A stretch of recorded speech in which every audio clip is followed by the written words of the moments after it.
Kalimera. Good morning, everybody. I'm really delighted to be here and to get invited in this, let's say, conference. And of course, I'm very happy to see colleagues here in person, which is really very refreshing to have this in person contact with people, but also to see colleagues from abroad. Buongiorno, Giuseppe. Good morning, Marina, and all my Greek colleagues, and that I can see now virtually. So I don't want to spend more time. So I'm going just straight to my topic, which is under the title, What's Next for Libraries and Spaces and Social Hubs During the Pandemic, and of course beyond, because it's always a life after the pandemic. And I'm going to say just a few words about IFLA, about this, the Sustainable Development Goals, and also a few words, of course, about Greece.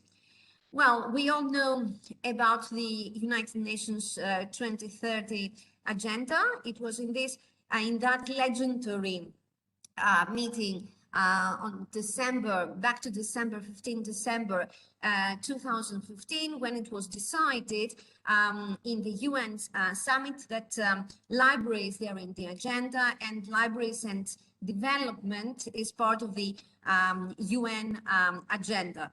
And why libraries are really on the agenda? Why?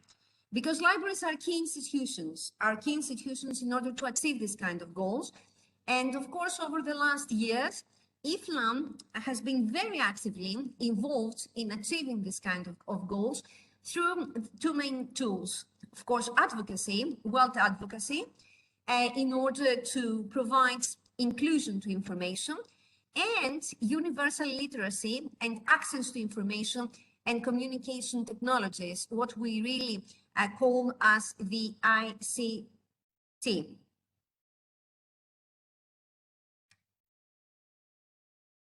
What? Oh. Okay, so one of the projects that IFLA has started, it's the library map of the world, and this has to do with the sustainability goals, because the library map of the world is a project in order to know every single library, where it exists, and what are the main features that really contribute to not only to the existence, but mainly to the development of its library, because libraries are social hubs contributing to the community, even if this community is the local community or if it's the national community. So I'm just getting through very quickly to the main goals. Number one is the end of poverty. And of course, a question that my niece asked, what libraries has to do? What can they do really with ceasing poverty? Well, they can do many things, like training in new skills needed for education and employment, and of course, providing information to support the decision makers, because they are the ones who decide about the budget of the libraries, the strategic plans of the libraries, and of course, about the main future for the libraries. Second, one topic that it's very hot, as we say, especially because of the COVID and the high risk times that we experience nowadays, it's the good health and well-being. And how can libraries contribute? Actually, they are very strongly contributing, providing public access to health and wellness information in public and in hospital libraries that helps institutions and families stay healthy. And coming to the fourth goal, which has to do with quality education and not just education. And we all know that libraries, except from social hubs, they are mainly providers of information and of knowledge, and there's no education with accurate accurate knowledge. So what libraries really are, they are inclusive spaces where cost is not a barrier to new knowledge and skills. And of course, when we're talking about good health, quality education, we're coming to the number 8, which has to do with the decent work and the economic growth, because there is no real prosperity in community, and especially to the young ages that they start their first steps as members of the working environment, if there is not this kind of economical growth. And libraries can provide this kind of access to information and skills training that people, they really need to find, to apply for, and to succeed for better jobs. That's why we see this kind of transformation of current libraries, because nowadays libraries are not only libraries, or mainly not only in the traditional concept that we have about libraries, but mainly they are multi-places where people can go and even find crucial information about how to find a new job. Coming to the 9th one, the 9th goal has to do with industry, innovation, and infrastructure. And libraries really can serve this goal by providing very specific information. And why and how? Well, the how is widespread existing infrastructure of public and research libraries and skilled library professionals. And another way is what libraries really are. And libraries are the most welcoming and inclusive public spaces. Because library, I think it's the only public, social, official place and space where people can feel very welcome and where people have public access. It's the most democratic place in the life of a community. And of course, library can give access to ICT, like high-speed internet, that may not be available anywhere else. And it's good to have in our mind not only what is happening to the Western world, but also what is happening to developing countries and to countries where internet is not everywhere, not even to the official governmental places. And this has to do, this kind of democracy has to do with the 10th goal. And the 10th goal is how to reduce the inequalities. Because the main values of a library, the main principles of a library is the inclusiveness and, of course, the transparency. Talking about inclusiveness, we talk about equality. So libraries are, what really libraries provide is equitable access to information which supports the social, political, and what we call economic also inclusions. And economic inclusion is really connected to everyday life, to the life of the cities, because people, according to the structure that people they're gathering in order to go on with their lives and to build their lives is in the cities. And even there are big cities like New York, Tokyo, and even if we're talking about small villages somewhere outside Ceres, near Thessaloniki, from where my husband is coming from.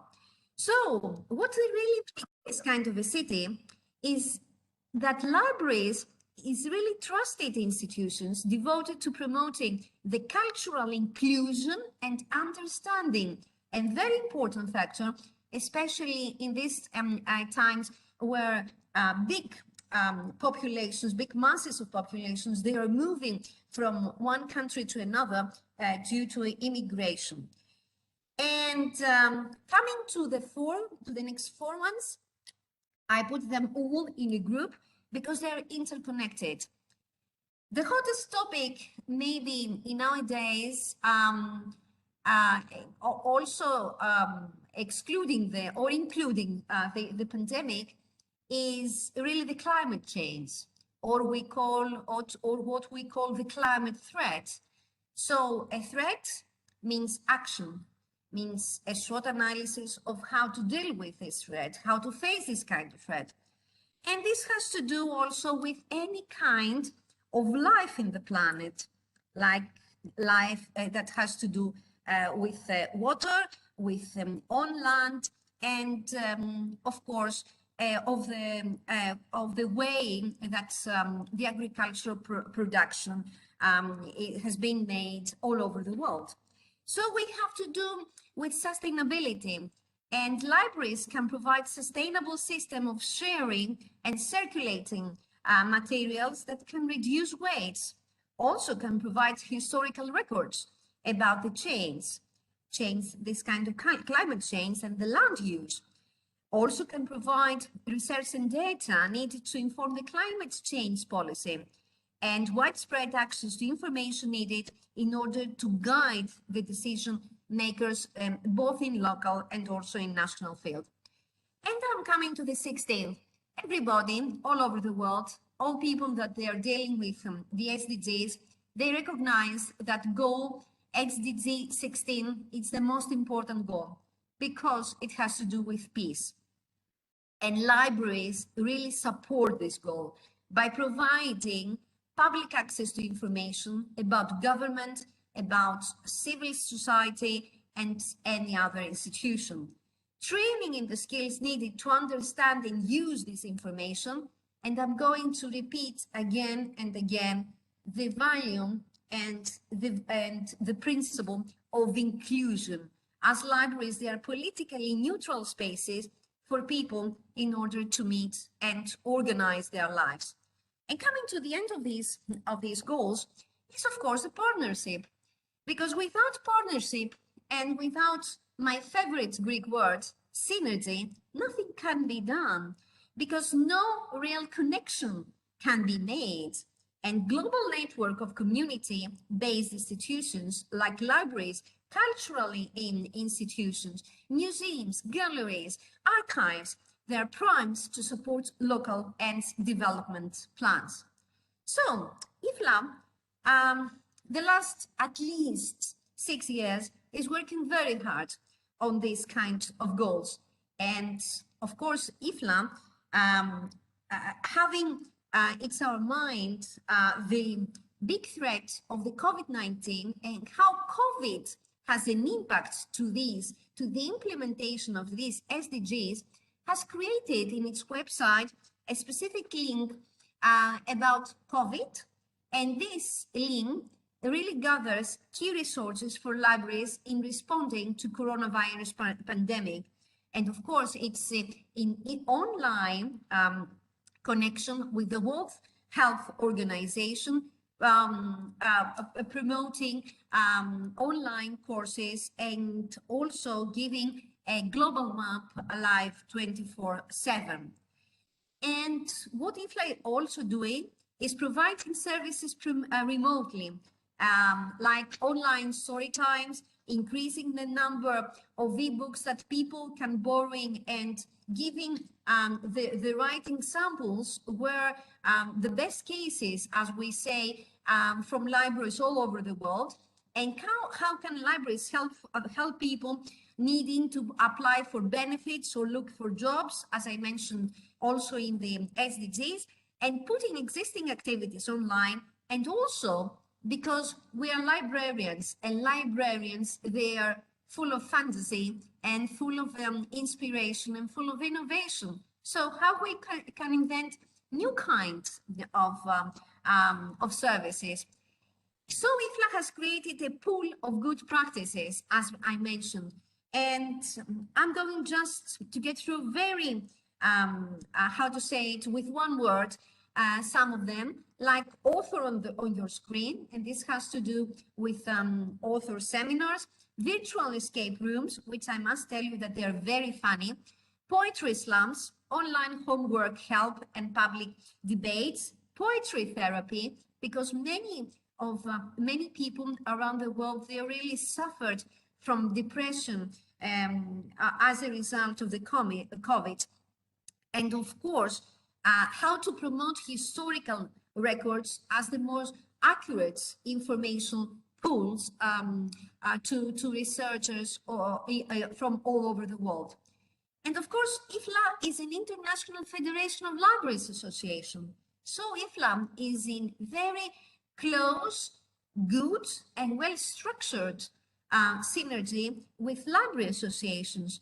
And we have many examples from library associations all over the world. I will mention the Danish and the Austrian Library Association, which say during the pandemic, and as an implementation, as they try to implement the SDGs, they run courses on design thinking for libraries. And also many of these associations, they have transformed its in-person continuing professional development offer into e-learning and virtual environments. So in this high-risk times, we made, I think, all over the world, libraries and politicians, they have made plans, risk management plans, reassigning the library resources and redesigning their policies.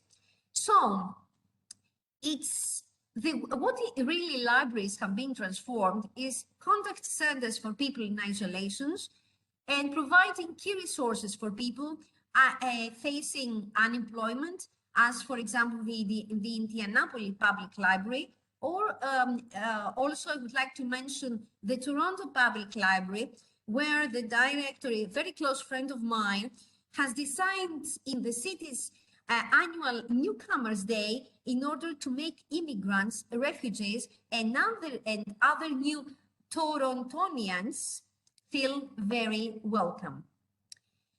And talking about reassigning about library resources, we're talking about childcare facilities, about emergency coordination centers, and about the way that we promote hygiene and sanitary values, especially in these times of the pandemic. And I would like just to mention something that made me really very surprised, in a very good way, of course, is the Montevideo in Uruguay public libraries, where mobile libraries provide not only books, but also food to the people who are lonely. So we have food, real food, and we have also food for thought. And talking about services, services are provided in spaces or inside spaces or outside spaces. So reassigning the services means redesigning the library services.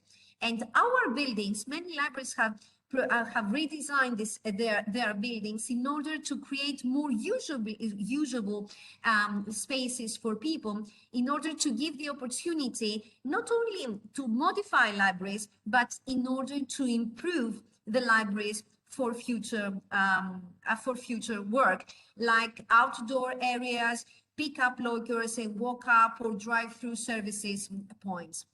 So it's a way to rethink. It's a way to redesign, and it's time to do it, because it's really time, and this is very well connected with the SDGs, is to rethink the library experience. And to rethink library experience, this has to do with the theoretical part, which has to do with values and with policies, but also to the practical part, that it has to do with technologies like interfaces, touchless solutions, and so on. And this is very important, the role of mobile furniture, of fabric skins, and marker boards that can act as a real divider.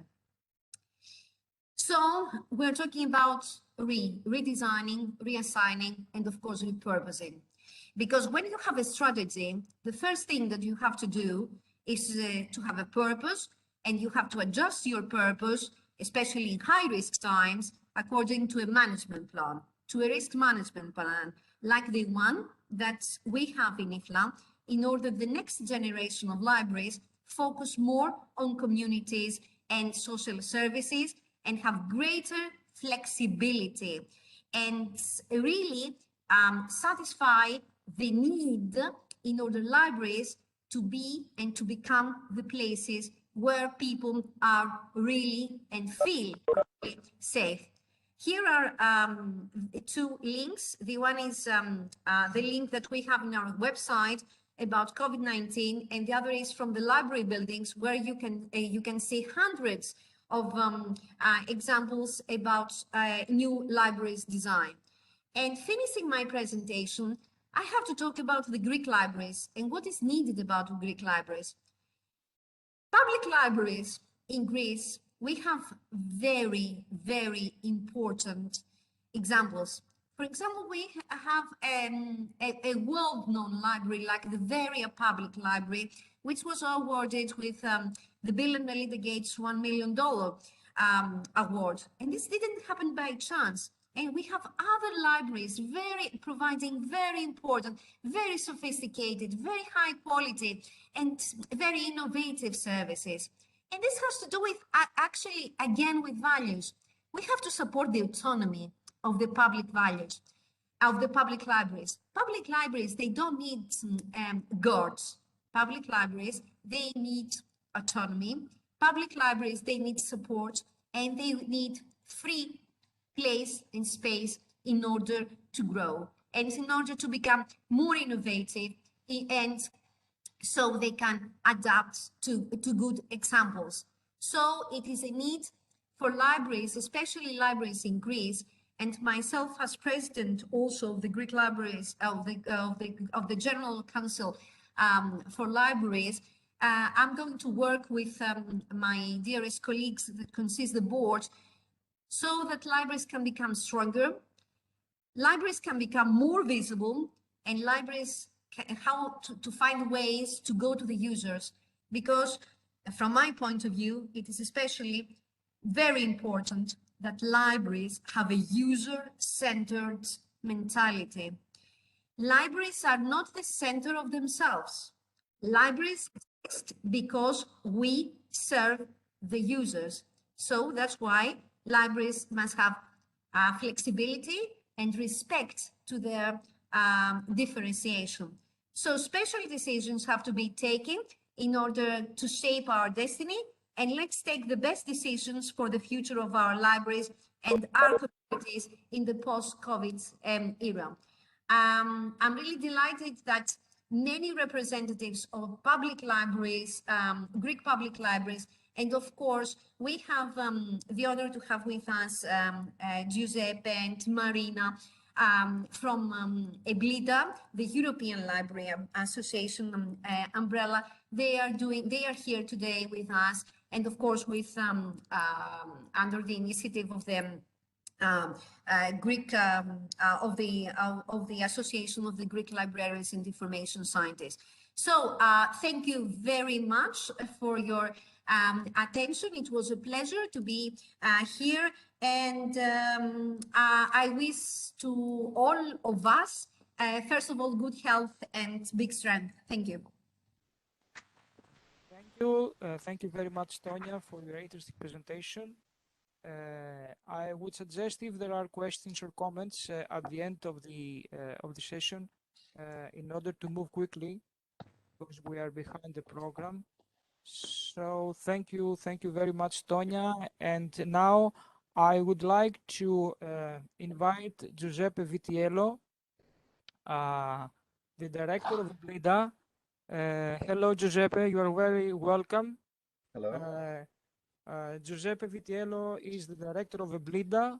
EBLIDA is the European Bureau of Library Information and Documentation Associations, covering over 100 members from 34 countries in Europe, representing 65,000 public libraries in Europe.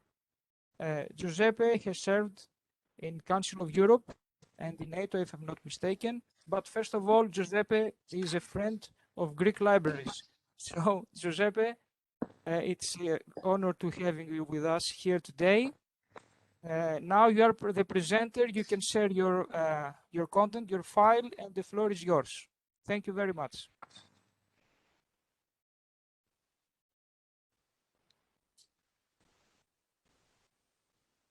Good morning.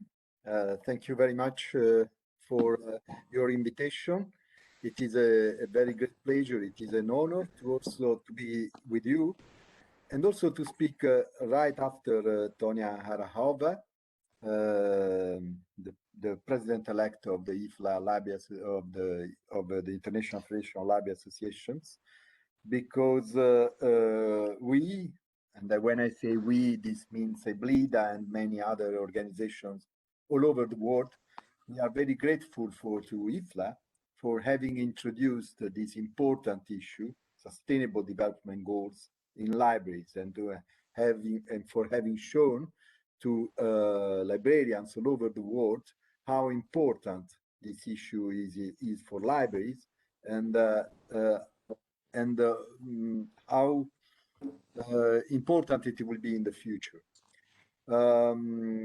I would like, but first I have to say a few words about EBLIDA. It was Antonia's kindly introduced EBLIDA as an organization covering therefore 34 countries.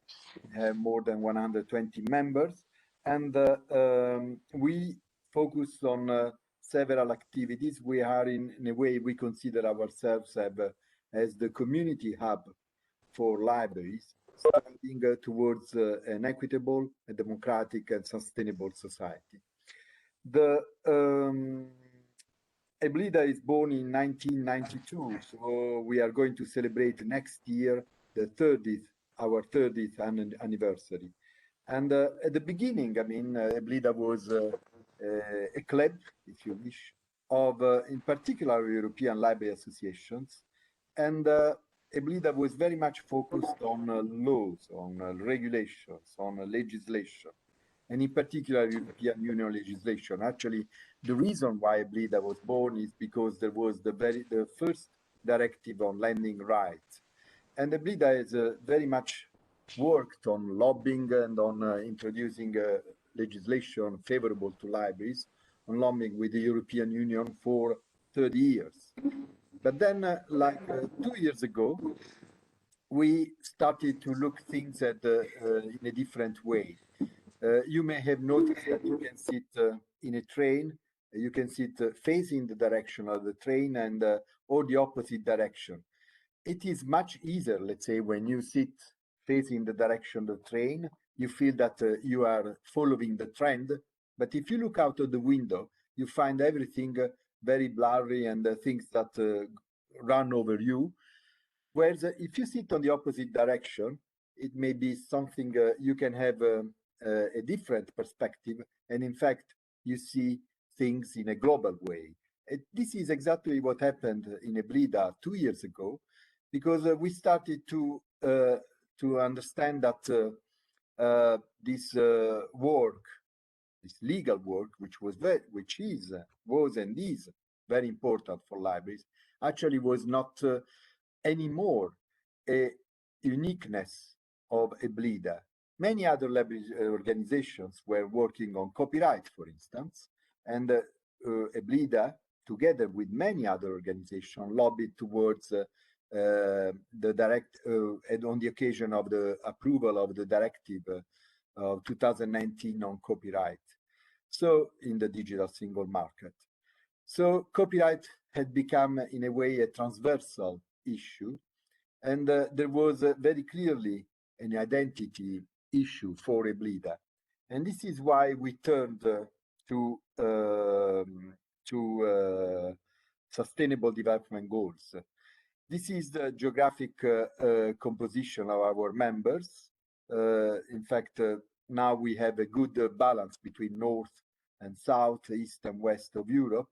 And during the 2020 annual council, we decided that SDGs would become the priority for EBLIDA. We had become, of course, we had worked 1 year before, and the turn had taken place in 2019, and that was a very timely move.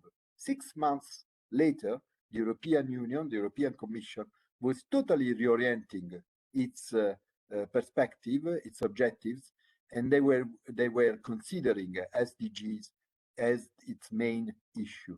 So that was really a timely move for EBLIDA, and so it becomes the priority, as I say, and for this we are assisted by the ELSIA, European Library Sustainable Development Implementation and Assessment Expert Group, and I'm pleased to inform you, if you don't know it already, that if Greece is well represented in this group with 2 members. And of course, we do not neglect the previous priorities for EBLIDA, which are essentially library legislation. EBLIDA worked together with the Council of Europe in 2000, and we released the Council of Europe EBLIDA guidelines on library legislation and policy in Europe. Following these events, actually following these priorities, library legislation in many countries is changing from, let's say, a collection oriented towards a connection oriented, a connection to the community, towards a community oriented perspective. And therefore, there is a need of revising many library legislation. So we are working on that. And also, of course, and this is traditional with EBLIDA, on copyright. We are working towards what we call something like sustainable copyright. It's very much in line also with sustainable development goals. But I come back to the main issue of the main topic of this day, which is the Agenda 2030 on sustainable developments. And the very first thing is that when we approach as libraries sustainable development goals, we should try to get rid of 4 false myths. The first is that, while SDGs are nice things, but they do not fall within the core mission of libraries. They are something like accessory objectives. It's an exhibition, it's something, but libraries have a different story. I mean, it's a different mission. This is not true. This is not true. It's SDGs are exactly the new framework for libraries, and this is really what we are fully convinced of it, and this is what we try to advocate. The second false myth is that SDGs is essentially environment, and this is probably an involuntary consequence of the Greta Thunberg effect. SDGs, there are at least 3 pillars in the Agenda 2030. There is the economic, the social, and the environmental pillar. And this is really the essence of social and economic. It's also the essence of the mission of libraries. The third false myth is that the Agenda 2030 deals essentially with micro policies and with macro policies, and libraries are working with communities, small communities, so they are practicing at micro level. This is another false myth. Why this? Because of course you can incentivize the use of environmental friendly oil, energy, the use of you can incentivize circular economy and other things, but the development, the implementation of the 2030 agenda is essentially an issue of lifestyle, and the libraries are very good at reaching communities in order to suggest, to encourage, and to change actually the lifestyles of these communities. And then the fourth false myth is that SDGs fit small-scale, locally based projects of demonstrative nature. Normally it's an exhibition or a collection, an environmental based on environment. Well, this is not true. This is libraries actually, if SDGs are the new framework for libraries, then it becomes then the core mission of libraries.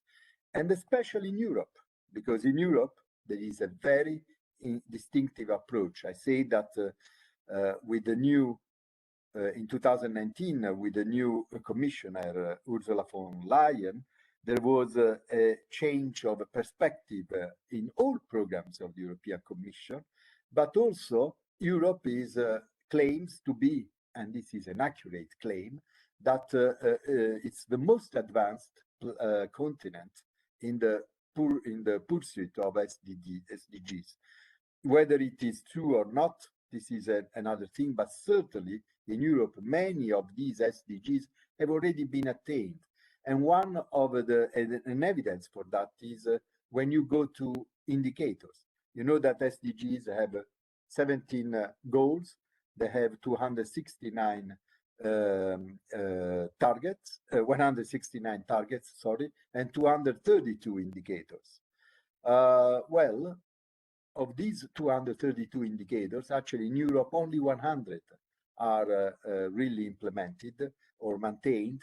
And this is for the very reason that Europe has a high standard, and also they have there's been a good progress on the SDGs. And now I come to libraries, and in particular what EBLIDA can offer. We have created the EBLIDA SDG European House. We have a community. We offer services. We publish reporting tools, and we also offer training if this is the case. The most important, let's say, document was published last year in September, and this document has inspired actually many EBLIDA activities. It is called Think the Unthinkable, and I would like to say the genesis, how this came and why we chose this title, Think the Unthinkable. We were in a meeting, I remember, during this terrible COVID time, one of these sad meetings online, and there was the current Minister of Environment, of Sustainable Mobility in Italy, who came and he said, we are in the COVID time. This is exactly the time where you have to think something different, where you have to think the unthinkable. And this is exactly what we try to do. We try to think of a post-COVID-19 European library agenda, which would meet sustainable development goals and which could be funded through the European structural and investment funds. These funds, they started, the negotiations have started in 2021. There are plenty of opportunities. I'm going to focus on that a little bit later. There are plenty of opportunities, and this is something really libraries have never thought of before in a systematic way. This is the right time to use and exploit them. We offer services. We have published the first European report on sustainable development goals and libraries, and we have also published for the moment a synthesis of the second European report, which is incredibly rich, and I'm very happy that Marina will present this synthesis in detail later on. It's extremely rich, and also it really you can really feel, since I was instrumental, let's say, in this publication, in conceiving this publication, I can really feel, and I can really would like really to communicate this to you, that there has been an incredible change in just 1 year, in spite of, or perhaps because of, the COVID crisis. Sustainable developments now are much more incorporated into the belief, into the mission of librarians. And this is really, it's a personal feeling, but I'm pretty sure that you all share this feeling together with me. I already made reference to the Think the Unthinkable reports, but also we published a training tool, a guide for library applicants on how to use the European Structural Investment Funds 2021-2027. We also implemented TTU seminars, workshops, Think the Unthinkable, and all these countries were concerned. I'm not sure that you can see Greece, but definitely we had a very successful workshop in Greece. And there are follow-ups. For instance, I can tell you that Italy is organizing no less than 10 workshops planning how to use structural funds in libraries, and there are more than 120 librarians that are involved in these practical workshops, in these virtual labs, as they say. And also France is organizing a big event in May 2022, where it will be dealing with European structural funds. So these are the services. We have tools, and if you go to the EBLIDA website, and you can just find it, the EBLIDA matrix, you just type it on your portable and on your cell, you will find the EBLIDA matrix. You click on the SDG, and you have 5 sections. A selection of European programs on SDGs. Sorry, that was this slide was taken from a previous speech, so this is why it's in French. So library policies that cover each SDGs, opportunities of funding for libraries, and the Eurostat indicators and impact indicators for libraries. This is an important issue, impact indicators for libraries. We have not solved the problem. We are thinking of it, and this is one of the main priorities actually of the ELSIA expert group.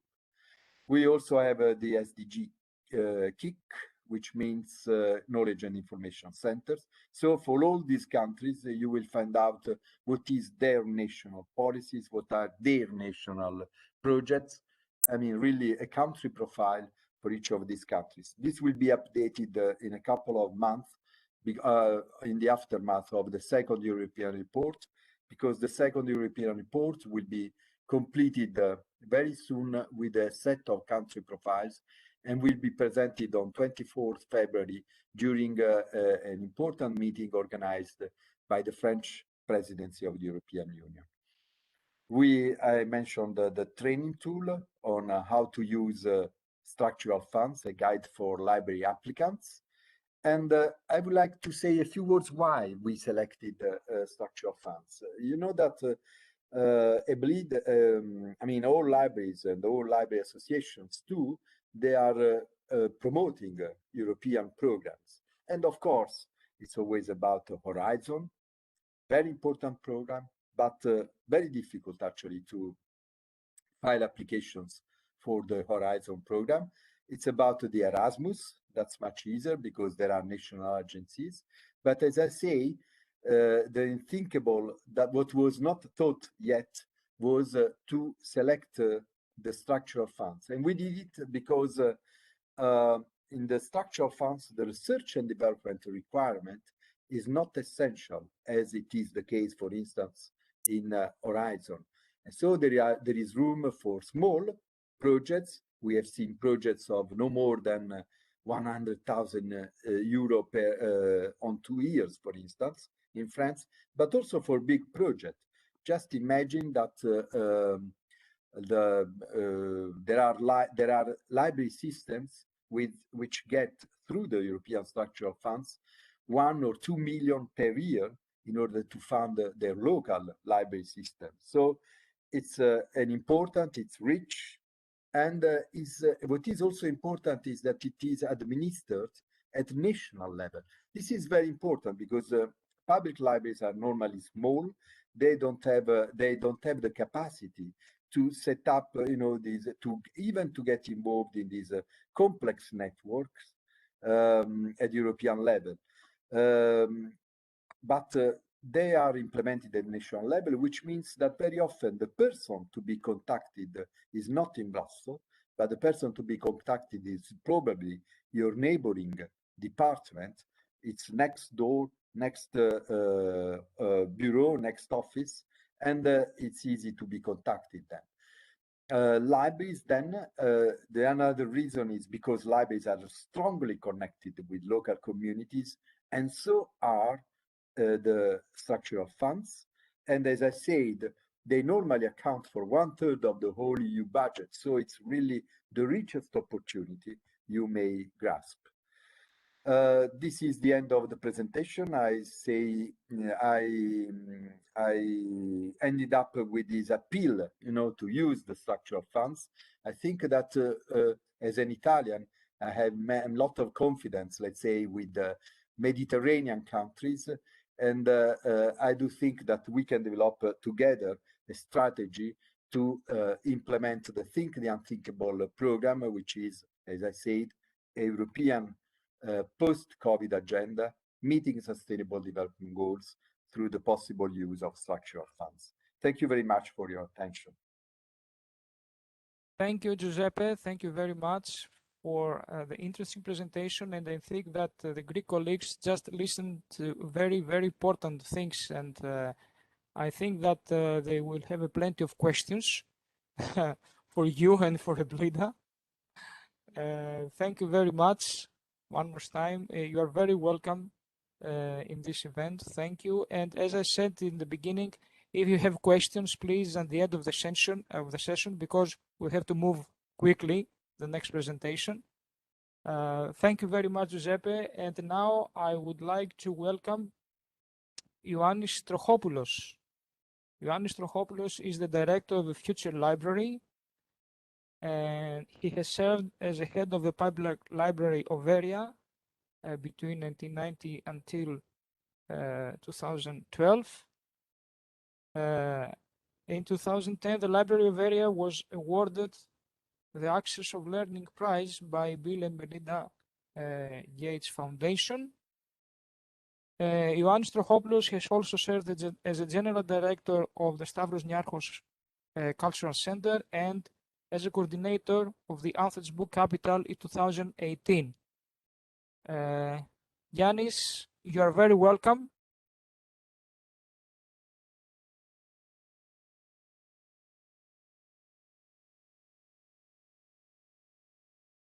Okay, we can see the slides. Thank you very much. Thank you for the invitation. I'm delighted to be here, and I'll speak very quickly about the Greek Public Library's new challenges. We can see my challenge, which is these two photos. I survived between the headquarters of Gates Foundation in Seattle and photography on the other side, which is a kind of collection of books, not in a library, but it's a collection. So I survived through that, and I will speak very quickly about the new challenges. Mentioned before, I placed only the 70 goals there to get an idea what is the current situation and how libraries fit into these goals. I don't want to say more, Ms. Arahova, and at this stage I would like to express how delighted I am and how proud I feel as we have now a president elected, a new president of IFLA, a Greek person. As a Greek librarian, but as a citizen as well, I'm very pleased, and I hope that all libraries across the country will do our best in order to support, because IFLA is a big organization, it's an international organization, and we need to do everything in order to develop better and more quality into libraries in this country. So I got very quickly let's say 5 or 6. Yeah, in the previous slide there were 17. In my experience, being realistic, I got only 6 where I can see that the libraries fit very quickly into these actions and can do a lot of things and get better services. But before saying what I believe in the services, I come across to what you get an idea about statistics from the local authority about Greek libraries. And I really want to push the General Council of Libraries and the Library Association to get in touch with the Library Authority statistics and find a way to collect better data from libraries and also be in a position to get more, not quantity, but quality information. As you see here, we get information how many libraries we have. Maybe that is more or less accurate. We have to check it, but this is one thing. Then when we go to library loans, you get some numbers which we need to be certain when we go back and check how, in what way we get these numbers and how these numbers reflect the actual reality. From what I know, very few libraries publish an annual report where they say whatever happens in the library related with figures, but also with events, with actions and things like that. So we need to be certain that any information, official information given through state authorities, it's actually correct and reflects the actual situation. And it's an opportunity for the General Council of Libraries, for the Library Association, and might say also for the library schools to cooperate together and work with the Greek Library Authority, Statistical Authority, to get more accurate information. And in some case, when I go back and see, you see now the collection development, you see some numbers, you see how that works, and we see also the number of library staff. I'm not so sure if that is the case, no, how many people and things like that, but we cannot see in the Greek Library Statistical Authority any information about the services which the library provides, how many services and what kind of service they provide, and what different service they provide throughout the last 10 years. This is a missing, very important information because you cannot find such information elsewhere. Now, I go very important through the challenges. One challenge is the collection development. And I put also some photos in order to give you an idea what I mean. Collection development. If we speak mostly about public libraries, including municipal libraries, we need to know how much money every year spend libraries to buy books, and how much money local authorities allocate to municipal libraries to develop the collection. From what I know, the situation is not very good, but it can be developed very fast with a better cooperation and coordination. I give you an example. The last 10 years, Future Library, the non-for-profit organization which I'm running at the moment, working together with the foundation, cultural and welfare affairs, KIKPE named, donate to 80 libraries across the country around €1 million donor for buying new books. From 2022, we are getting into the philosophy of matching funds. So we'll invite municipalities, Ministry of Education, other foundations to match the fund which this foundation gives for libraries. And this is a good opportunity to develop, because without collection, not only book collection, but general collection, libraries won't be able to survive in the new world, even if they provide other services. The other challenge I think we have is we need to renovate. We need to renovate outdoor and indoor areas.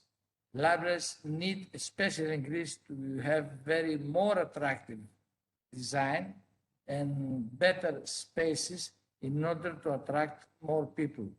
And it is very important to renovate outdoor spaces. The last, I think, important renovation I've seen in Greece is again related with Veria Library, and became through a donor, and with the support and help of the Future Library. So the garden outside the library was developed into an open space meeting room and reading room. So people in spring, autumn, and some other months as well, are in a position to use that place and use the service of the library. Skills development. We need to train our staff in order to be in a position to provide better service to the citizens.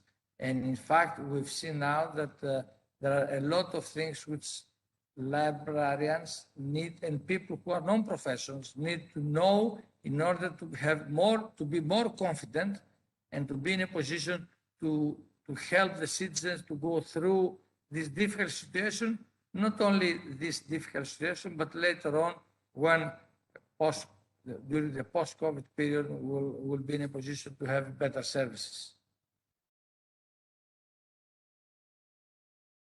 Localization. I think I do believe that as a priority, libraries, especially public ones, need, because they have very few resources, human resources, but also money, you know, they need to be in a position to collect material which is related with their locality. There is no need for libraries to spend time and money to do things which other libraries should do it better and much easier. We need to be sure what is the role of an academic library, what is the role of the national library, what is the role of public library, special library, and focus on their role. And for myself, after 30 years experience, libraries, public libraries, should be the hub for what is published in the local area, also the hub for a deep digital repository for the memory of people living in this area, nothing more than that. I will also emphasize that it is very important to develop networks locally and to absorb the idea of decentralization. I say also, I like now a Greek word, which I found it very good to express what I mean, is the word aposygendoxy. We need to be decentralized and to work only for local networks. I have also a very small photo there where you can see an idea of developing a green network of library information services in a region. Not to mention that this is the region of Mathia. This network can be developed in any region in Greece and should include school libraries, local public libraries,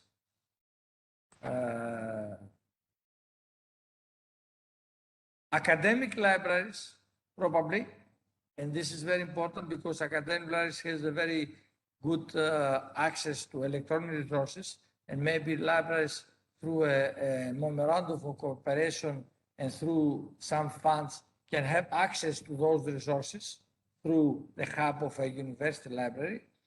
So you can see school libraries, public libraries, special libraries, and academic library working in a local environment, and through that local environment can be linked to another network, to another area. And then we can have a network of libraries across the country.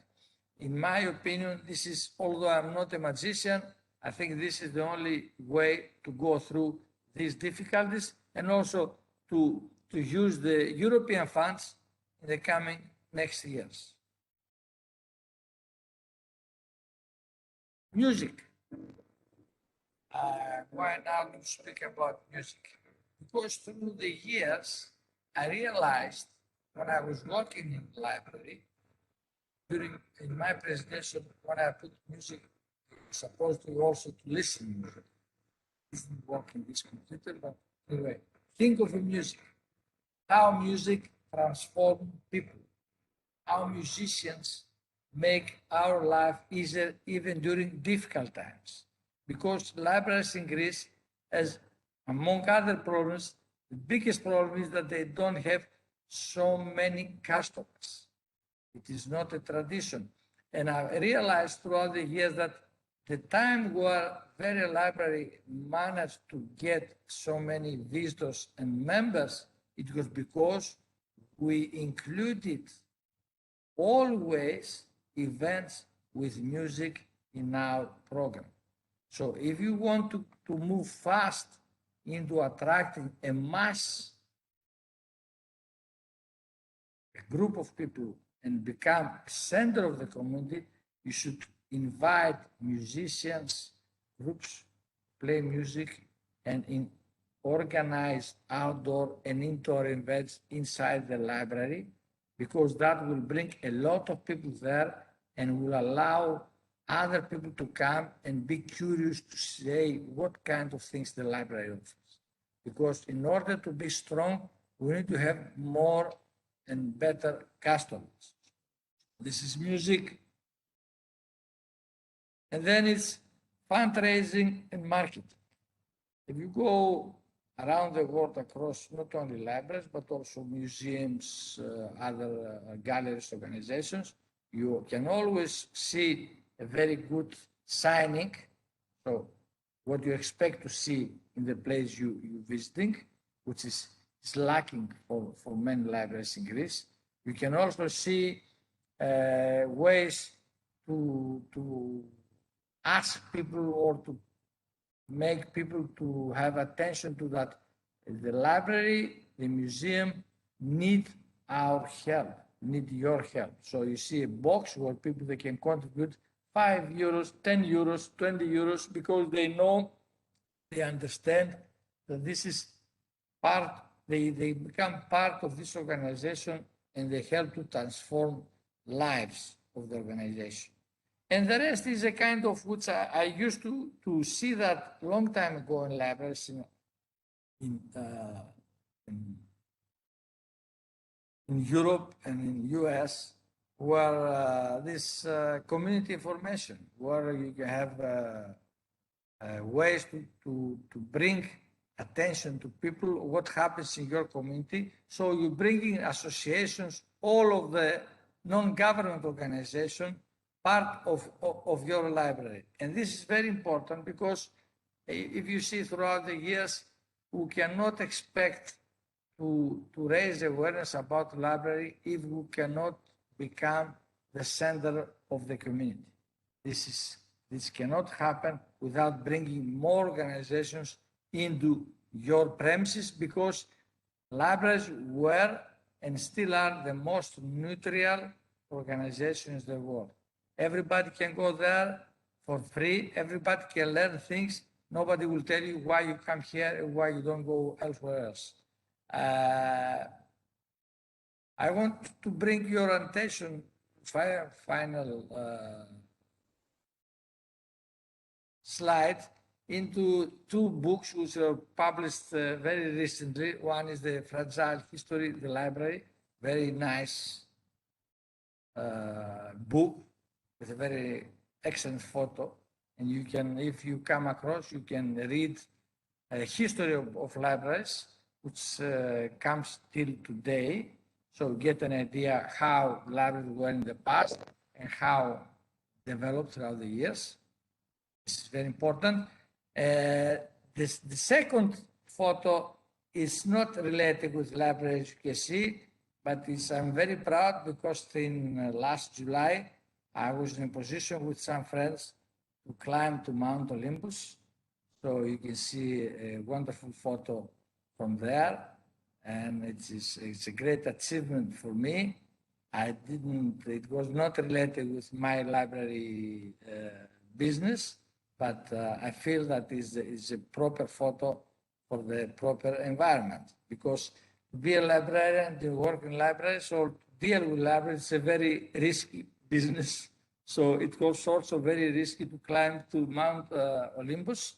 And the last photo is another book, again published recently, The Future of Digital Literary Heritage. It is related with libraries, very interesting, very good book. I read also a very good report about these two books a few weeks ago in Financial Times, and I do recommend those books for librarians who want to be in touch with the recent developments in the library field and not only our field. I would like to thank you, and I really want to wish you good luck.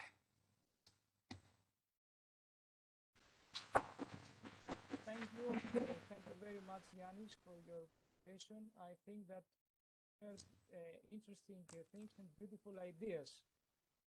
And personally, I really believe that we're in an environment. Thank you. Thank you very much. And now we have to move quickly to the next presenter. I would like to invite Marina Encheva. Thank you very much, Marina, for accepting the invitation. Marina is a member of the Executive Committee of EBLIDA until 2024. Marina comes from the Bulgarian Library Information Association, and since 2019 she's a full-time associate professor at the University of Library Studies and Information Technologies in Sofia. Marina is going to present the second EBLIDA's European report about Sustainable Development Goals. Thank you very much, Marina. You are the presenter, and you can share your screen. Okay, thank you very much. Thank you very much, Antonius, and good morning, dear Greek colleagues.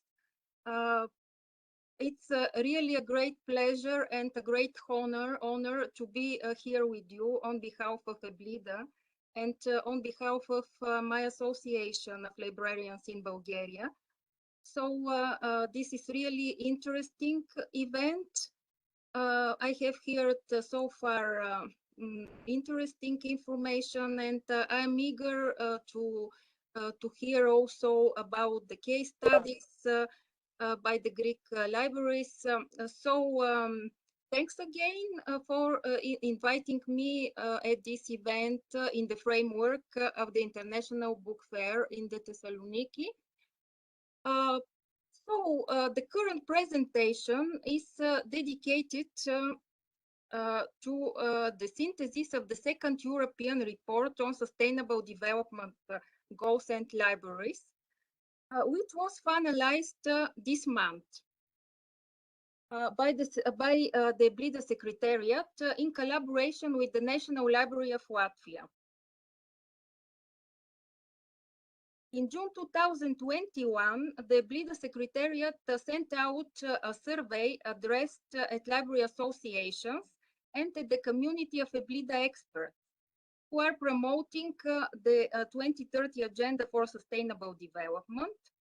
Answers were received from the library associations and other representatives, institutions of 17 countries: Bulgaria, Czech Republic, Denmark, Estonia, Finland, France, Germany, Greece, Italy, Latvia, Lithuania, the Netherlands, Portugal, Romania, Spain, Sweden, and Switzerland. A few words about the methodology, the questionnaire. With 19 questions, the survey was partly structured with pre-coded questions and partly unstructured with free answers. A long list of 50 projects chosen by respondents among the most qualified exemplifies the SDG-oriented policies followed by librarians for each concerned country. The resulting report is divided into two parts. The first synthesizes the content of the answers. The second includes a series of country profiles, which clearly illustrates the nature and the level of effort deployed by library associations and their partners in the implementation of the 2030 Agenda in libraries. The first part of EBLIDA survey concerns the national perception and the coordinating entities with regard to the SDGs. SDGs in European libraries are not only about projects, they're also about how library personnel and users perceive and apply them in their everyday work. Respondents were given the possibility of choosing different statements reflecting their perceptions. Have stated that the level of awareness of SDGs in libraries has increased, but activities are still lagging behind. Remarkably enough, 47% of the responses conclude that SDGs are implemented in a convincing and active way. Another third expresses the opinion that in spite of a good understanding of policies and objectives, SDGs are not implemented in libraries. No one, however, and I'm very glad about this, shows total ignorance of the 2030 Agenda for Sustainable Development. What else with regard to the national perception? Dear colleagues, 84% of National Library Association or library agencies state that there is a clear promotion of SDG-oriented schemes with a selection of SDGs that are relevant at national level and the definition of well-established policies. This result confirms that awareness has increased from the year 2020 to the year 2021, together with the understanding that SDGs are a central drive for library development. More than 70% of respondents certify that a group of library experts working at national level is in charge of promoting and coordinating the library's endeavor to implement the European 2030 Agenda. This group may be officially established through formal agreements between the involved entities or can be informal. It may be argued that even in countries where the SDG penetration in libraries is scarce or insufficient, there is a strong institutional basis. This is an encouraging sign for future progress.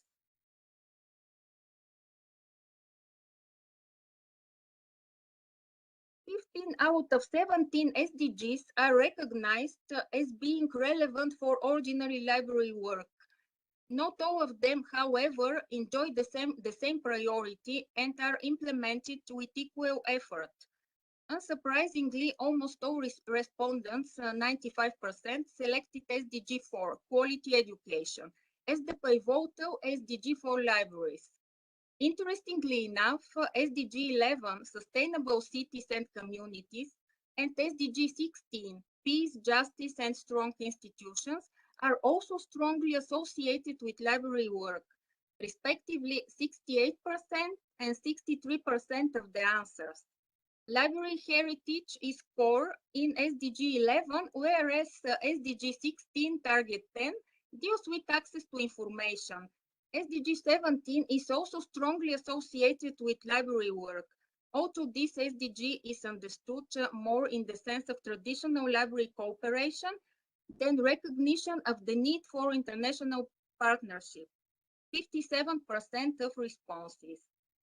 In the time of the COVID-19 pandemic, it is not surprising that SDGs 3, good health and well-being, and SDG 10, reducing inequality, are also at the core of library policies, which is an evidence of the socially inclusive nature of library work.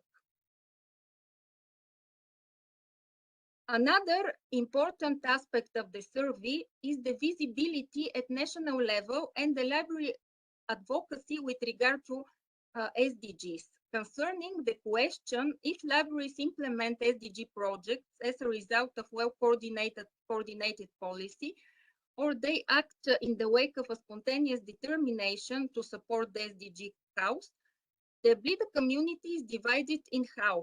Most of the respondents, 53%, report that there is no written policy or guidelines designed to foster the implementation of SDGs in libraries. An almost similar percentage, 47, states that an SDG-oriented library policy is formulated in official documents in a more or less formal way.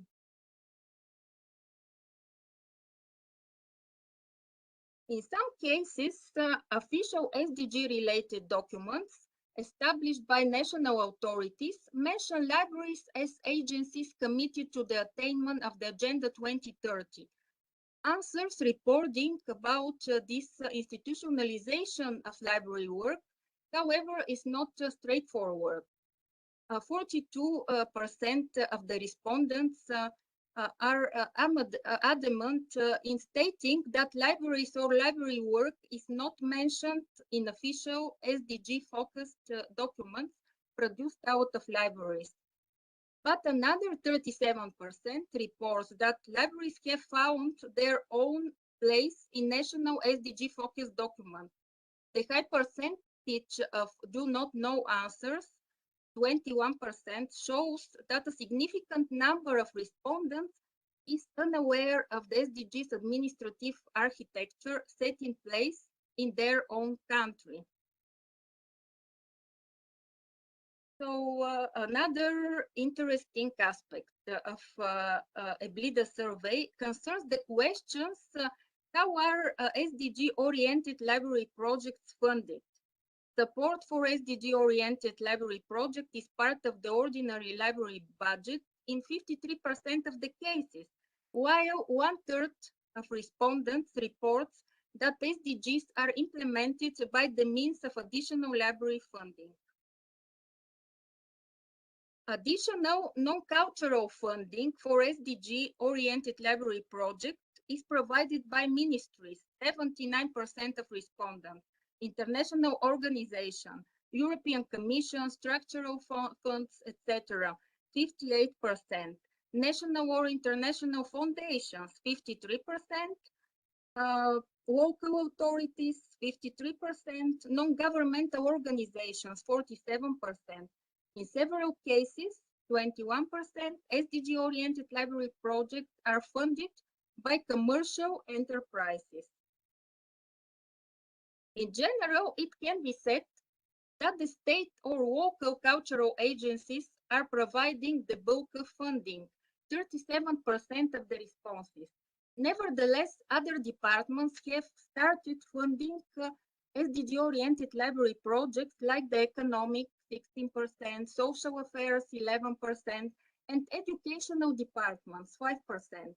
In 31% of the answers, funding for libraries is coming from other sources or is unknown.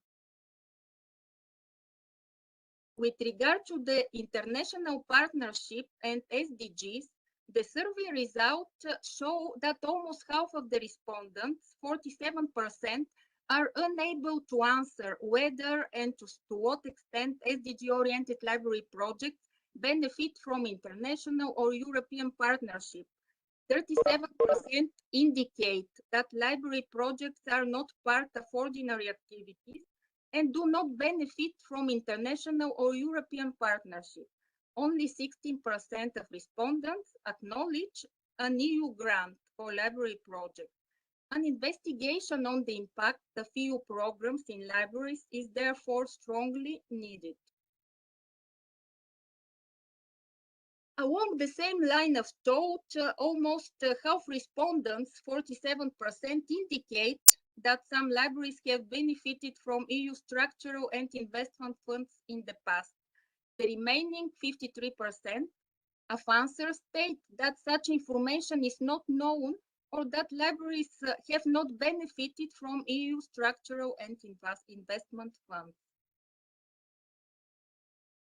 More than a third of the respondents, 37%, believe that the SDG reorientation of EU structural and investment funds 2021-2027 will promote library activities. Whether this will represent a genuine opportunity, however, remains uncertain. The last aspect of the EBLIDA survey covers the evaluation of SDG-oriented library projects, very important issue for us. The administration of SDG-oriented library project is not yet so advanced as to corroborate a reshuffle of the traditional library framework. 1/3 of the answers does not mention any evaluation scheme. Although there are plans to start this process, SDG-oriented projects are normally evaluated according to standard library procedures, 32% of the responses, or in relation to the criteria set up by the funding agency or institutions, 11%. Only in a small number of cases, official SDG indicators of the United Nations, Eurostat, UNESCO are applied, 5%. 21% of responses do not know about any form of evaluation of SDG-oriented library projects. So, what else with regard to the evaluation? Lack of evaluation or evaluation carried out in a traditional way suggests the need for innovative assessing schemes. Unsurprisingly, 68% of respondents would like to see library indicators in this field. In general, it can easily be said that project evaluation in compliance with SDG official indicators, which were already mentioned, United Nations, UNESCO, Eurostat, is very difficult since they are hardly connected to library activities or are managed by the National Institute of Statistics.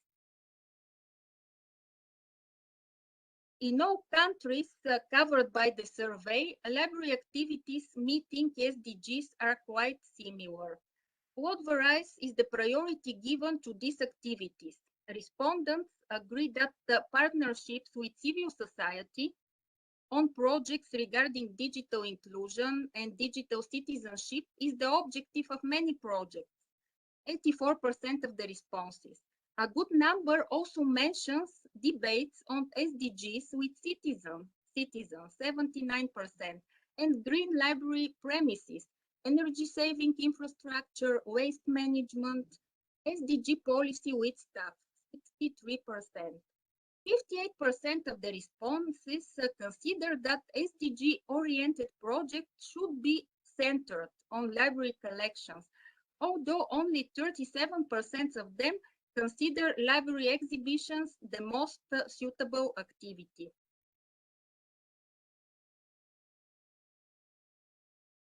More than half of the respondents believe that libraries in Europe may benefit from the EBLIDA Sustainable Development House, already presented by my colleague, including the EBLIDA Matrix and SDG Knowledge and Information Center. The biggest problem is that in general, libraries do not have enough resources and know-how to file applications for EU funding. What are the conclusions outlined in the synthesis of the second EBLIDA report on sustainable development goals and libraries based on the survey results? In some countries, libraries are fully integrated into the national SDG policies. In other, SDG attainment in libraries is done in a practical way with no involvement of national authorities. European libraries are divided in half. Some 50% implement SDG projects as a result of well-coordinated policy, while the other half stands for the SDG cause in a spontaneous way. Although libraries link their projects and activities to the majority of SDGs, a priority is given to areas traditionally related to libraries: education, sustainable community, access to information, freedom of expression, and peace. Another important conclusions in the synthesis of the report are that there is a strong need for indicators in SDG-oriented library projects and activities. 68% of the countries, only 32 of SDG-oriented library projects are realized on the basis of additional library funding by ministries, international or national organizations or foundations, local authorities, NGOs, and commercial enterprises. Something very important, the professional organization and librarians associations are the entities that have to play a great role in raising librarians' awareness about SDGs. Thank you very much for your attention. I hope that the picture of the current state of the implementation of the SDGs in the public libraries in Europe was outlined, and behind the percentage of answers, behind the results of the survey, the task for us as librarians are clear. So we have a lot to do in order to implement SDGs projects, to find suitable indicators, to evaluate the sustainability activities in libraries and so on. So thanks again for organizing this very important meeting, and I wish all the best health to you and your families, and really hope to meet you all in person in the near future. Thank you very much, Marina, for the presentation. I think that you just presented a very important survey of EBLIDA, and if I can comment on that, from my point of view at least, two things. There is really a strong public dialogue in libraries about SDGs, the first one, and the second one is that we really, in some cases, in some countries, we really need to work more on that. That's, from my point of view, at least, is the output of the survey. So thank you very much, Marina. If there are questions at the end of the session, thank you once more. And now we can continue. The last presenter of the first session is our colleague Iro Georbatzaki, the Vice President of the Association of Greek Librarians, librarian at the University of Macedonia. She's going to present the Greek, as we can see, the Greek case about SDGs, the Greek proposal. And I'm happy to say here that Iro has just finished her master thesis about, especially about sustainable development goals in implementation in higher education in libraries. So, Iro, thank you very much, and the floor is yours.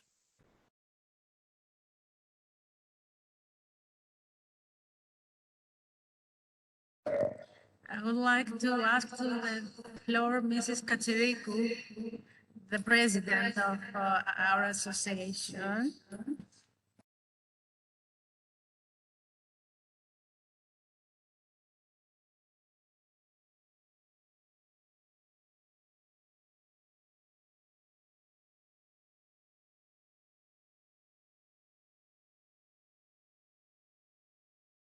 Dear colleagues, αγαπημένοι συνάδελφοι, we welcome you in this event.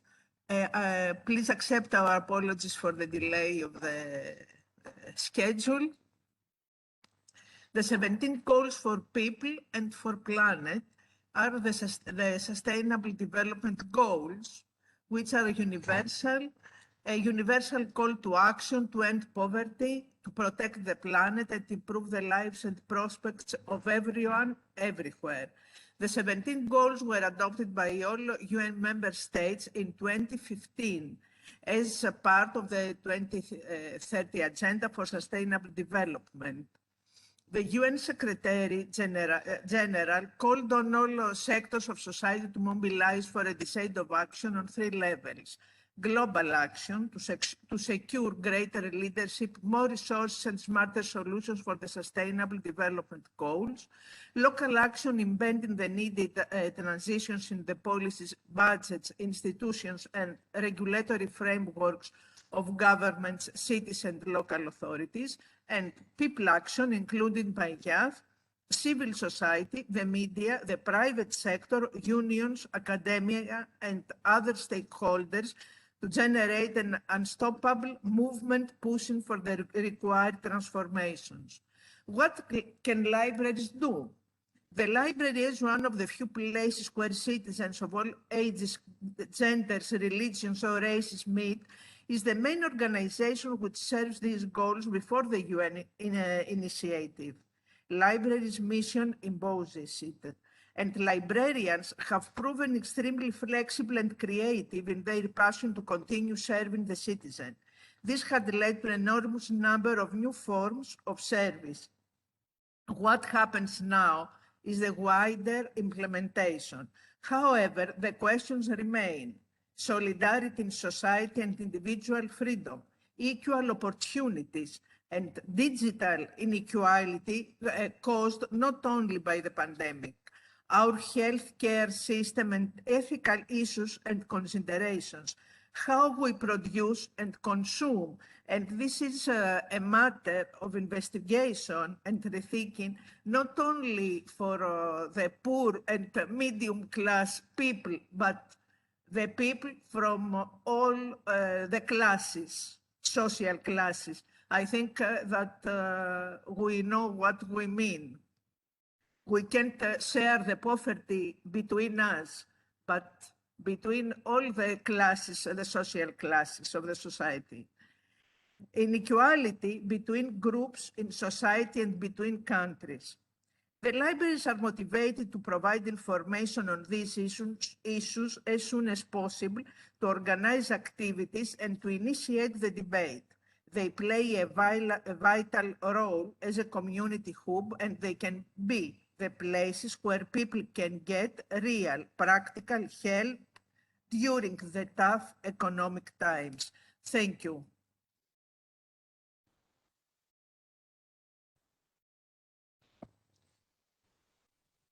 Thank you very much, Dr. Anthi Katsirikou, the president of Association of Greek Librarians. Mr. Garoufallou is now on the floor. Adonis, we can't hear you now. Can you? Okay, okay, no. Mr. Garoufallou, the floor is yours.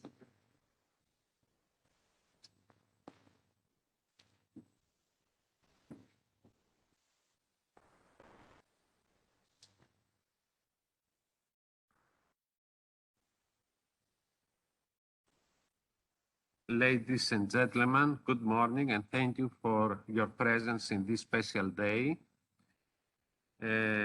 I would like to thank President Nikos of the Hellenic Foundation for Culture, which is our host and organizer, President Anthi Katsirikou of the Association of Greek Libraries and Information Scientists, the IFLA President-elect, President of the General Council for Libraries, Antonia Arahova, and all the presenters from EBLIDA and various organizations from Greece. We welcome you virtually and in face-to-face in Thessaloniki. It's an honor as the head of the Department of Library Science, Archives and Information System of the Hellenic University to co-organize with our partners this event that its theme is so intriguing. According to the United Nations, worldwide, 320,000 public libraries and more than 1 million parliamentary, national, university, science and research, school and special libraries ensure that information and the skills to use it are available to everyone. Make them critical institutions for all in the digital age. The world is facing several challenges, from the climate change to poverty, as mentioned before in this one-day conference from political uncertainty in some parts of our world to the economic transformation in some other parts, for being info-rich in some corners of this planet to being info-poor. So there is a diversity, there are poor and rich countries. The role of public libraries as institutions for reliable information, learning and community building is even more critical to our future resilience and sustainability. Sustainability doesn't mean for libraries keeping them as they are and continue to play the same role as nothing happens around them. Sustainability means that libraries should change roles, change services, facilities, and in some extent, its role towards the community. Of course, this means that libraries should retain core values like diversity, democracy, lifelong learning, and so on, but in the same time should embrace change, build resilience, the ability to thrive and to recover forward after diversity. Sustainability for our community means, in other words, our ability to meet the present and future needs for our society, to meet the needs of the future generation in order to build an attractive life. Libraries can help to achieve community sustainability. Libraries is the core of our community. In order to achieve all this in a worldwide context, we should pay attention to the issues that I mentioned before and the issues that up to now they mentioned all the presenters. We need a strategic planning and more that we are here to listen for all the experts and the following up presenters. We have to understand and to find out which is the correct road to achieve sustainability in our communities. Libraries can play a vital role in this. Thank you very much for being with us today, and I look forward to the rest of the speakers. Thank you.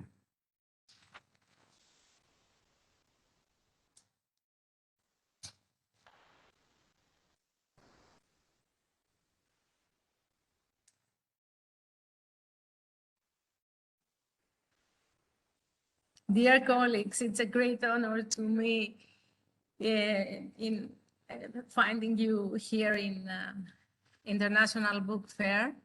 Let's hope next year we can be all together in physical presence.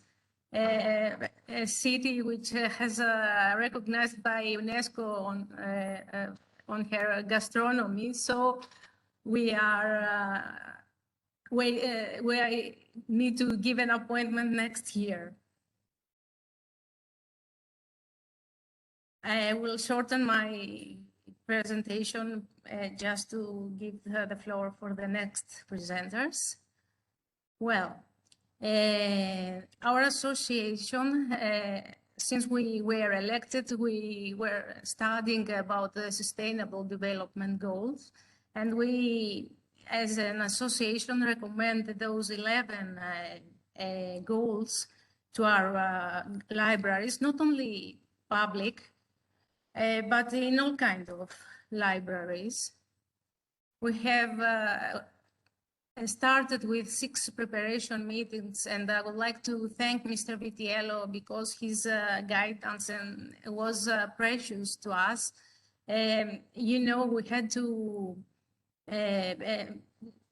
before starting SDGs implementation, we had to organize the IFLA conference. So all of our efforts were dedicated there. So maybe we started a little bit late, but we are trying to achieve the advocacy on Greek libraries.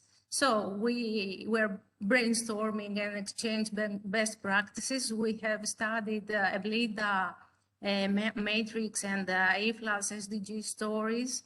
And we are contributed to LCM meetings, so we exchange our experiences with other countries. It was precious. We have organized on 8th of February a small workshop with Greek libraries, and we had the experience to exchange the cultural heritage from Rhodes Library, from municipal, the Coventarios Municipal Library of Kozani, Veria, of course, and Karditsa, if I remember well. They have showed what they have achieved about Roma community. So we have covered cultural heritage, innovation, and inclusion. Well, for SDG 1, no poverty, we suggest to, and we recommend to our libraries to have free connectivity to everyone, to every user, to every person in library, free access to information and resources, opportunity to new skills. And we have chosen second choice schools. IEC is a little bit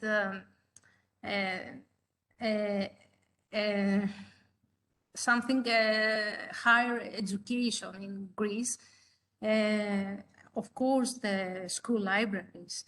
About the second SDG on zero hunger, free access to research in new agricultural methods. We suggest Mediterranean nutrition programs in our libraries. We have heard the EBLIDA's suggestion to reduce obesity programs. We live in a Mediterranean sorry, Iro, can you hear me? Country, and it is important. Well, about quality education, we recommend to our libraries to provide digital services, skills, and collections to our users, lifelong learning programs, distance learning material and education, inclusive education, equal education. For gender equality, we need to educate women. We just need to Google about what happened during COVID to women, and we have to inform them in information systems, STEM education, English language, business, women's rights, rights of self-determination, digital skills, empowerment, collaboration with NGOs. They can provide us a good guidance. For decent work, COVID implications will lead to economic recession. It is for granted, and we can see it. The energy problem and how much will decrease the energy cost. So we need to give to empower people, to give a refugees program to boost their skills and CV for equal access to social and vocational opportunities, and infrastructure for job applications. Open access movement for 9th SDG, open and fair data, information systems, open repositories, hubs for researchers, Maria Korkidi is an example for open access movement and information systems. Education for immigrants, minorities, refugees, Roma people with special needs, actions for inclusion, empowerment, and again, collaboration with NGOs. Mrs. Kakali will tell a lot about people with special needs. Concerning the 11th SDG, we recommend to our libraries to digitize their cultural heritage, not only just for documentation, but we can attract tourists in Greece with our cultural heritage, and not only for our sea and islands. Devices to check energy consumed, green buildings, reduce energy use. For SDG 16, we recommend open governmental data, media literacy programs to have critical thinking citizens, and to fight against fake news. Concerning the 17th SDG, we recommend interregional activities and synergies with neighbor countries. Mrs. Sencheva, can you hear me? Well, what's next for our association? National meetings inviting all types of libraries in Greek this time. Meeting with national, regional, local authorities, website under construction, special workshops covering specialized topics, questionnaire mapping the current situation. And we have recently contacted a memorandum of understanding for cooperation with Cyprus. Proposals. We need a strategy. We need to educate, to create the engagement of our libraries employees about SDGs. So we need to educate them. We have to focus on young students' education on SDGs. They are the next generation leaders. So we need to invest in them, to think globally, but act locally. It is a motto of the sustainability. Ethics, responsibility, and sustainability is the key in all the schools now. Sustainable human development, education on transversal skills, and collaboration between different types of libraries in Greece.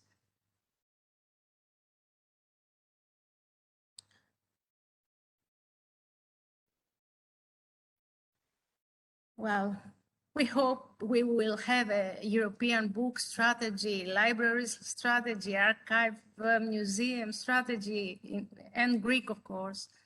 We hope. Thank you for attention. I would like to thank Adonis. We are working as a team always, and it's precious to us. Thank you very much. Okay, thank you very much, Iro, for the presentation and as I said, the Greek proposal. I would suggest to move quickly to the next, to the second session, the next presentation, because we are running out of time, and we have the possibility to discuss after the end of the presentations of the second session. So I would like to invite Aspasia Tasiopoulou, the head librarian of the Public Library of Veria. Thank you, Aspasia, for accepting our invitation. And Aspasia is going now to present a general overview of the Central Public Library of Veria, a library for all. Aspasia, you are the presenter, and you can share your slides now. Hello, everyone. Dear colleagues, hello from Veria. Thank you for the invitation. Antonis, I'm not the head of the library. The head of the library is Mr. Antonis Galicios. But I'm a librarian. I have been working here for more than 25, 26 years. Lovely years. I'm very happy that I'm a librarian, that I've met so many people in Veria, all around the library community. I have learned so many things from all. I would like to talk to you about the library, the Public Library of Veria. Let me show you my presentation. Can you see it? Yes. Okay. Yes. Okay. So this is the Public Library of Veria, a library for all.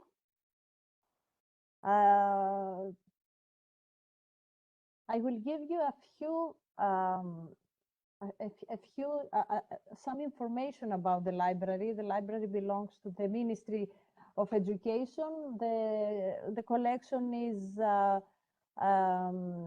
consists of 160,000 books, but there is a very nice variety of a big range of items. So that's why we have books in Braille, and we use them, those books, in order to show them to the primary schools in Veria, so that the kids have an idea on what is going on how what people with disabilities and how impaired people can read books.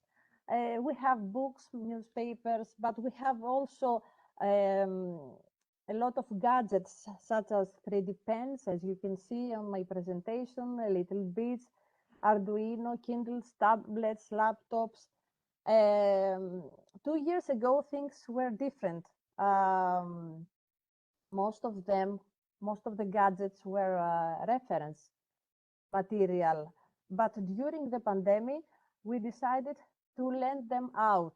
That's why we have been very flexible, and we decided to lend all the equipment, the 3D pens, the robotics, the little bits, the Arduino, to lend them to families and to organize a virtual workshop for the parents in order to use them at home during the lockdown. And also we try to improve the collection. That's why this year in 2021, we bought a brand new telescope and a weather station in order to use them in our activities with children. A little things about the numbers, because the numbers are very important for us. We read the numbers, we talk about them, and we try to build a collection and to do something more, or to create new services.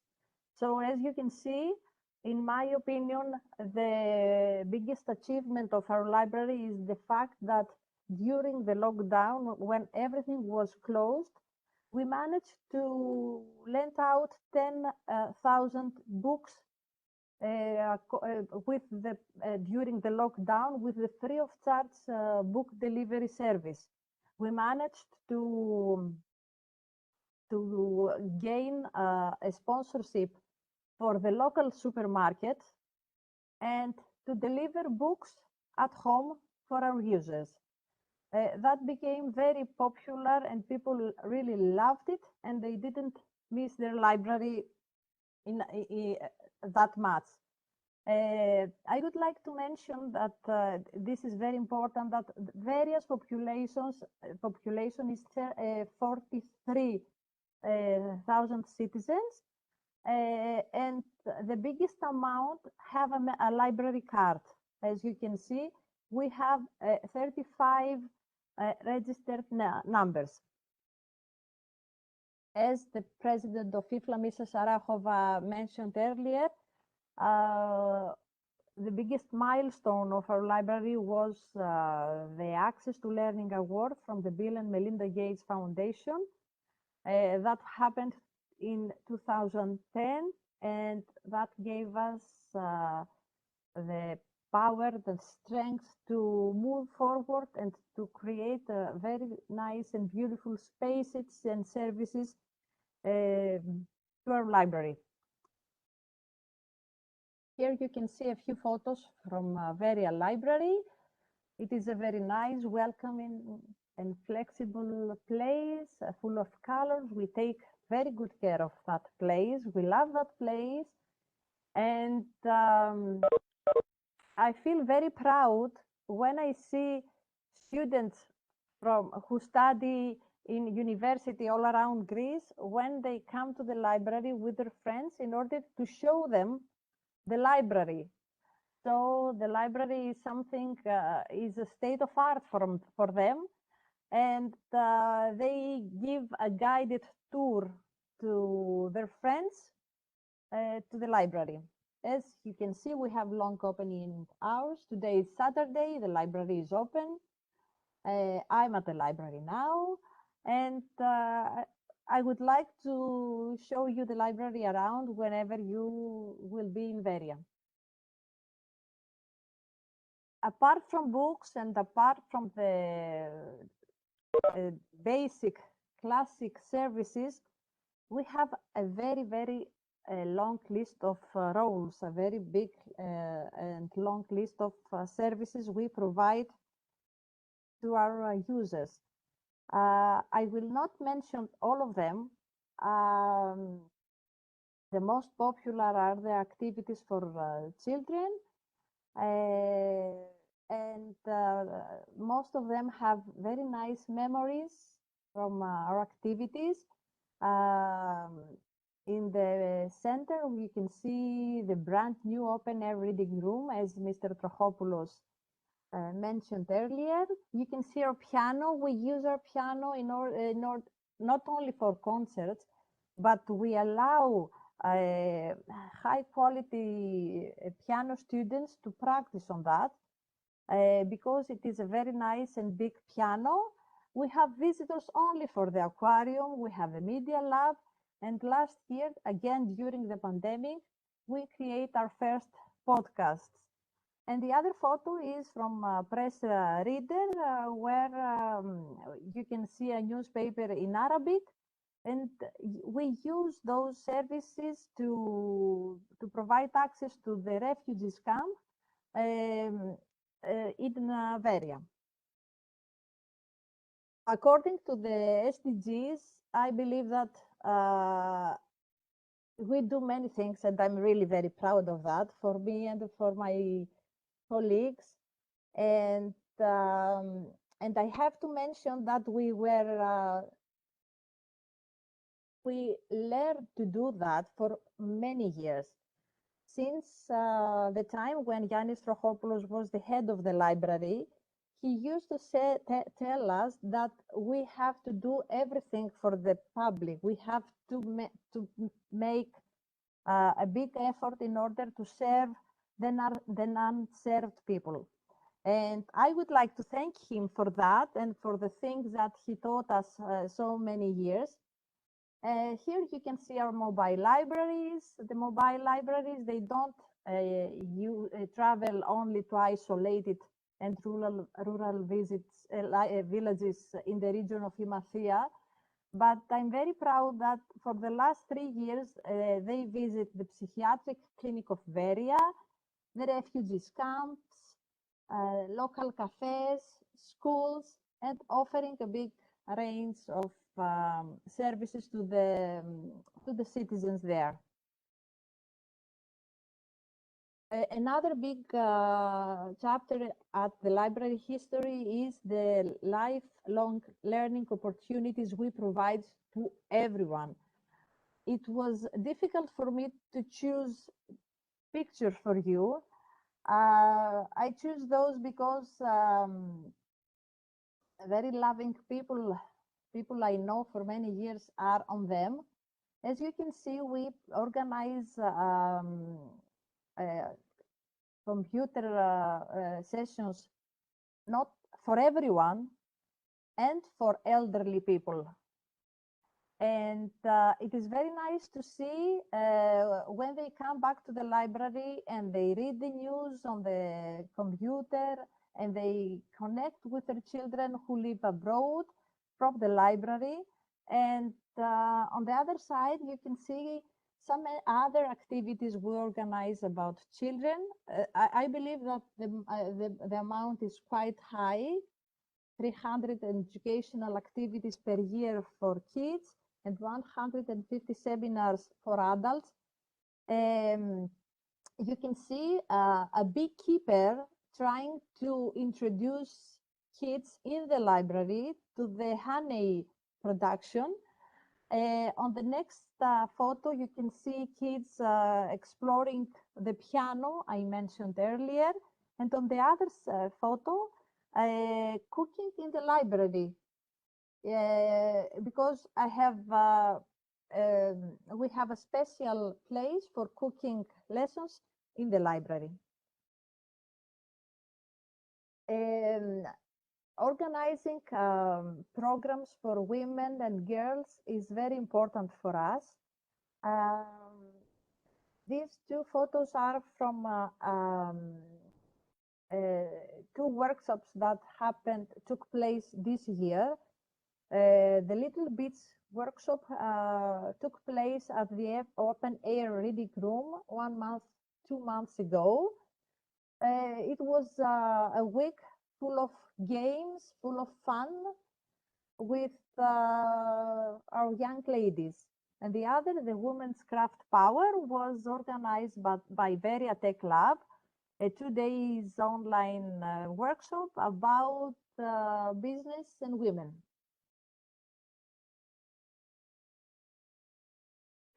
Those photos, I couldn't put them on special categories, but I believe that interesting things happen in libraries worldwide. I have some pictures from our library.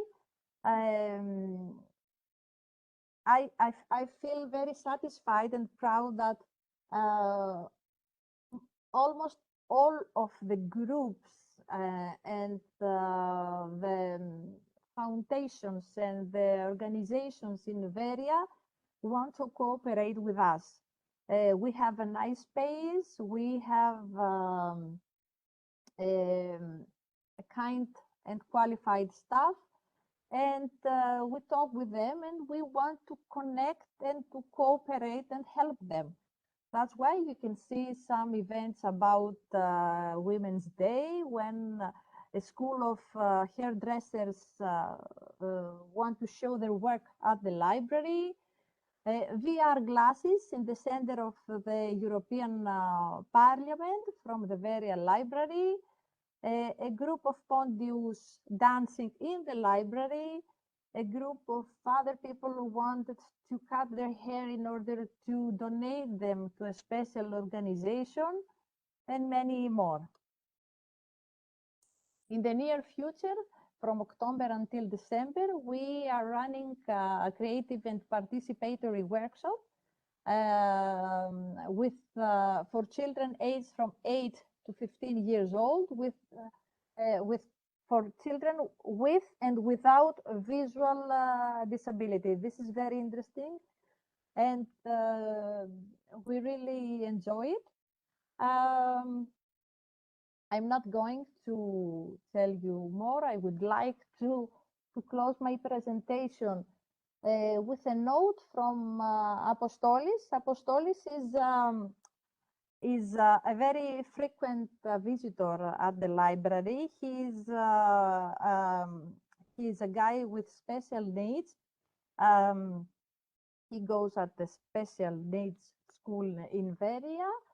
He has been a champion in skiing.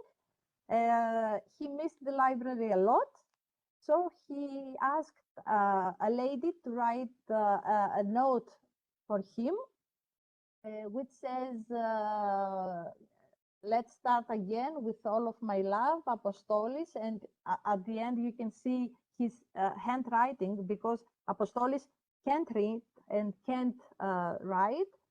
So I love that message. It was during the lockdown, it was at the end of lockdown, to be precise. So this is it. Thank you for your time. Thank you for the invitation. I'm looking forward to seeing you all in Veria. Let's work together. Let's stay connected. Let's stay healthy. Bye all. Thank you, Aspasia. Thank you very much. Beautiful and lovely things is always happening in Library of Veria. I think that the audience really enjoyed your presentation. Thank you very much. Thank you, Aspasia. And now it's a very good time now to continue to the next presenter. Next presenter is Dina Kakali, head librarian in the library of the Pantheon University of Social and Political Sciences. And Dina is going to present, not only to present the AMELIB platform for people with special needs and especially with people with visually impaired persons. So, Dina, thank you very much for accepting the invitation. The floor is yours. Okay. Ensuring equal participation in higher education is not a problem that people with disability should face, but before anything else is a responsibility of the state initially and of the university secondly. The university needs to develop strategies and services that can meet the needs of people with disabilities and support their efforts to be educated and to become independent and self-assured individuals. All library collections should ideally be accessible for all kinds of users. At least libraries should acquire talkie books or books in Braille, like we see in before the before presentation. But of course, that we know is not common in our libraries. Some libraries we are occupied with hardware and assistive technologies, developed special services, and often they offered a designated space inside the reading rooms so as to support academic studies for print disabled people. Receiving students' requests for accessible textbooks and relevant bibliography is the main provided service that academic libraries have offered so far to print disabled university students.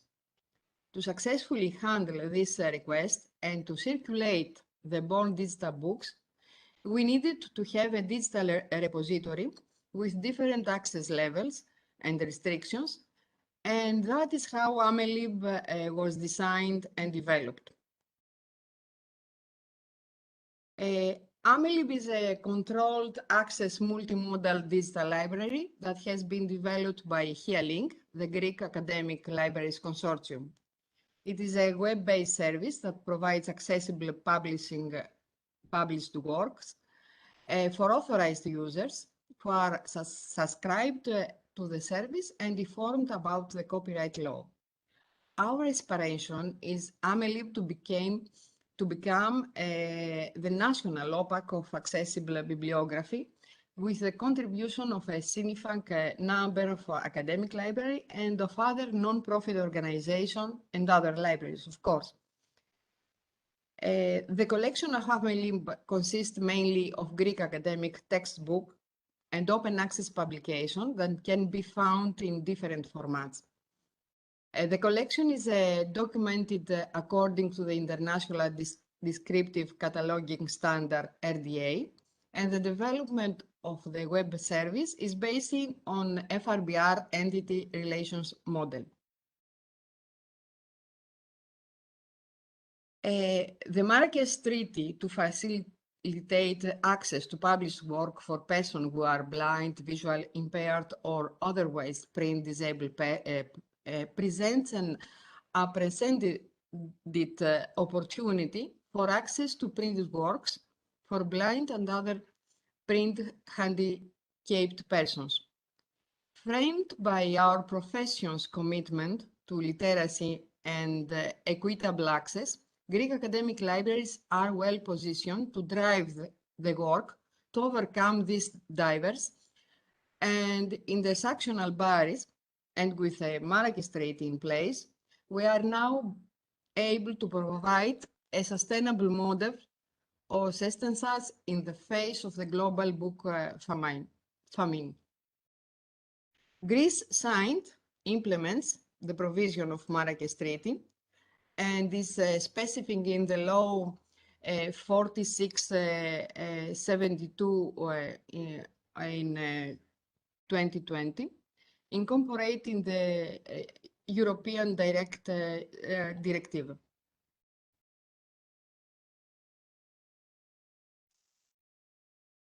The different accessible formats that are available to print disabled people can help them study in the best possible and more comfortable way.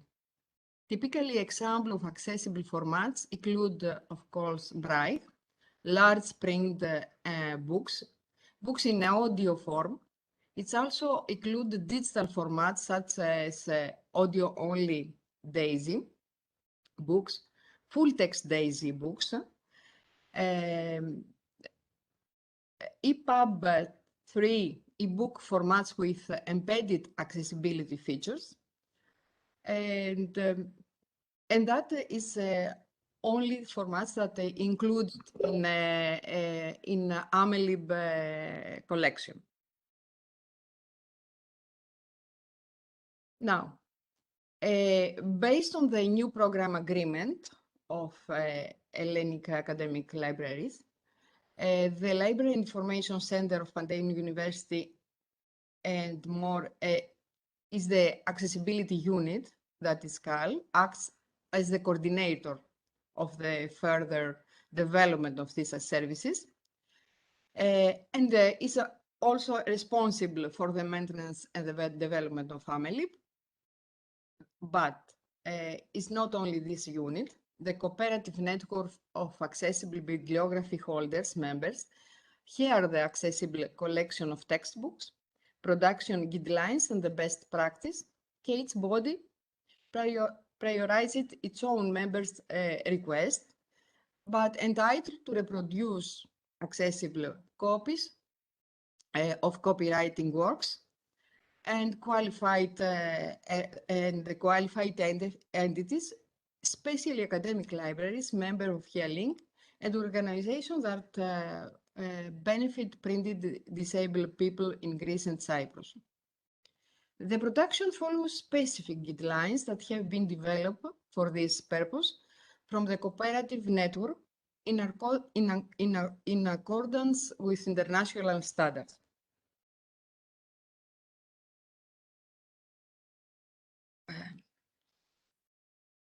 The accessibility group was structured by the General Assembly in December of 2020 and cooperating in writing and publishing instruction for the creation of accessible formats. In the group, until now, participate 6 librarians from 6 different university libraries. The group uses all the DAISY Consortium free application for creating and evaluating accessible formats, and it also follows constantly all the educational units that concern the technological evolution in accessibility issues.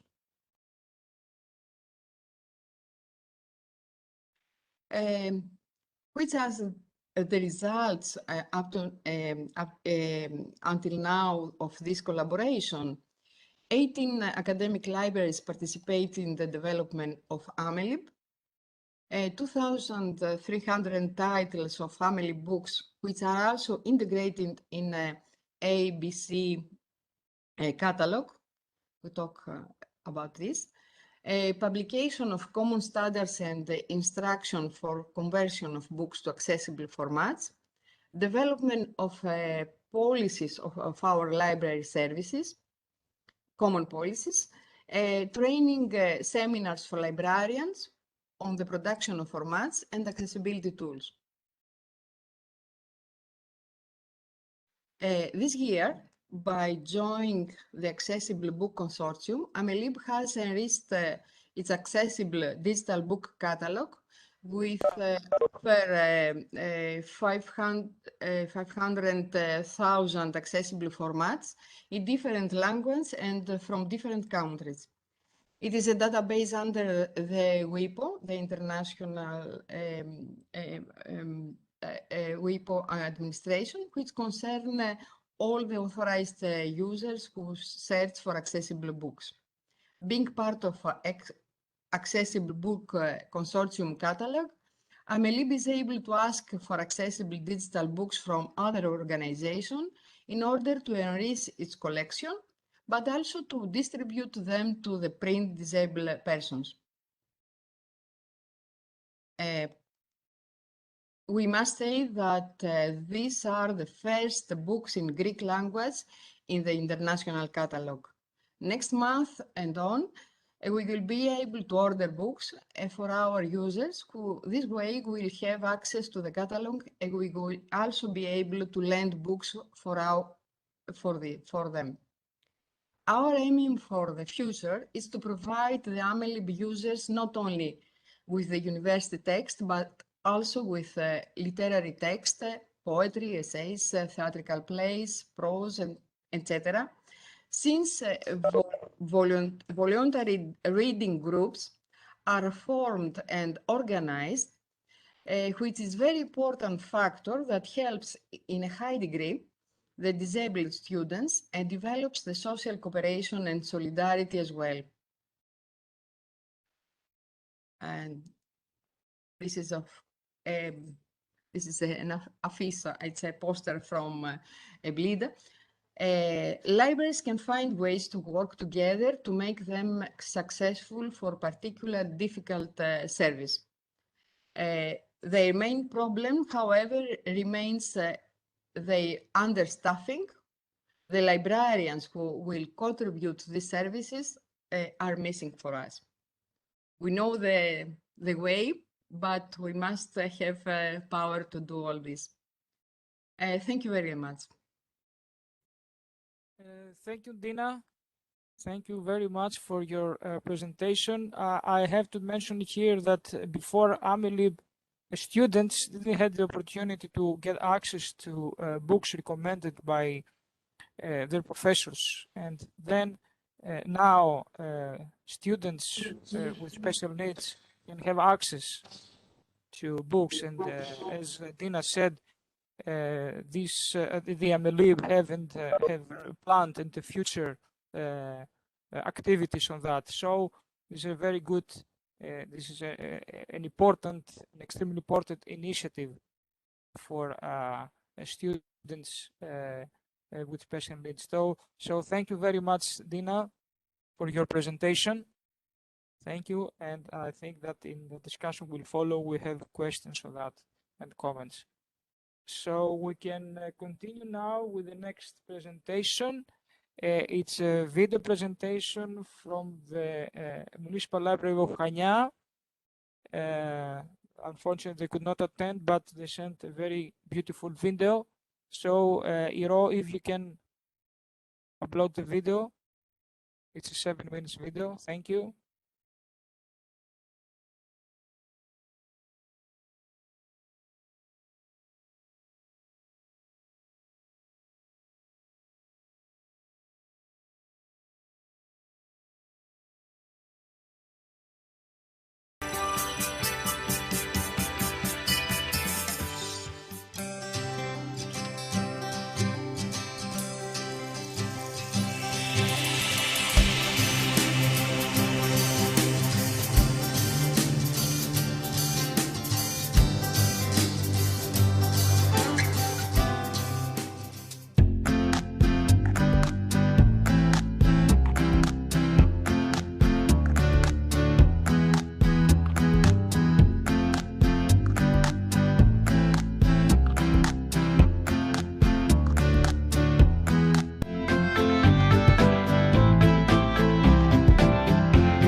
Thank you. Thank you, the Library of Chania.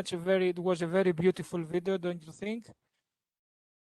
If someone from the Library of Chania joining us, thank you very much and congratulations. Now we can continue with the next presenter, Maria Koukis, Director of Cultural Education and Sports at Katsirikou Drapetsona Municipality and Head of the Library. Please, Maria, welcome. You're very welcome. The floor is yours and you can share your content.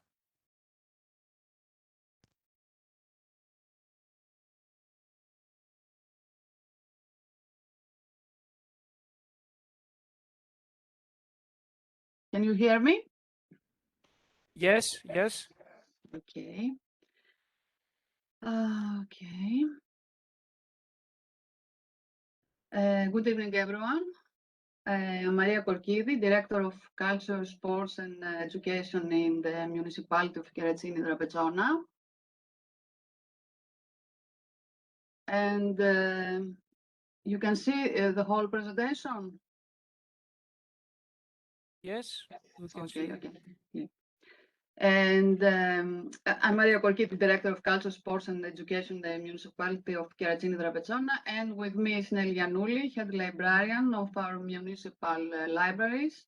We would like to thank the Association of Greek Librarians and Information Scientists, particularly Anthi Katsirikou, Roger Bajaki, as well as Antonis Mourikis for inviting us to this very interesting event. By the way, we would like to congratulate Antonia Arahova for being elected as president of IFLA. For anyone who doesn't know, the municipality of Katsirikou Drapetsona is in the district of Attica and adjacent to city of Piraeus. The population is 92,000 people and has an area of 19,400 square kilometers.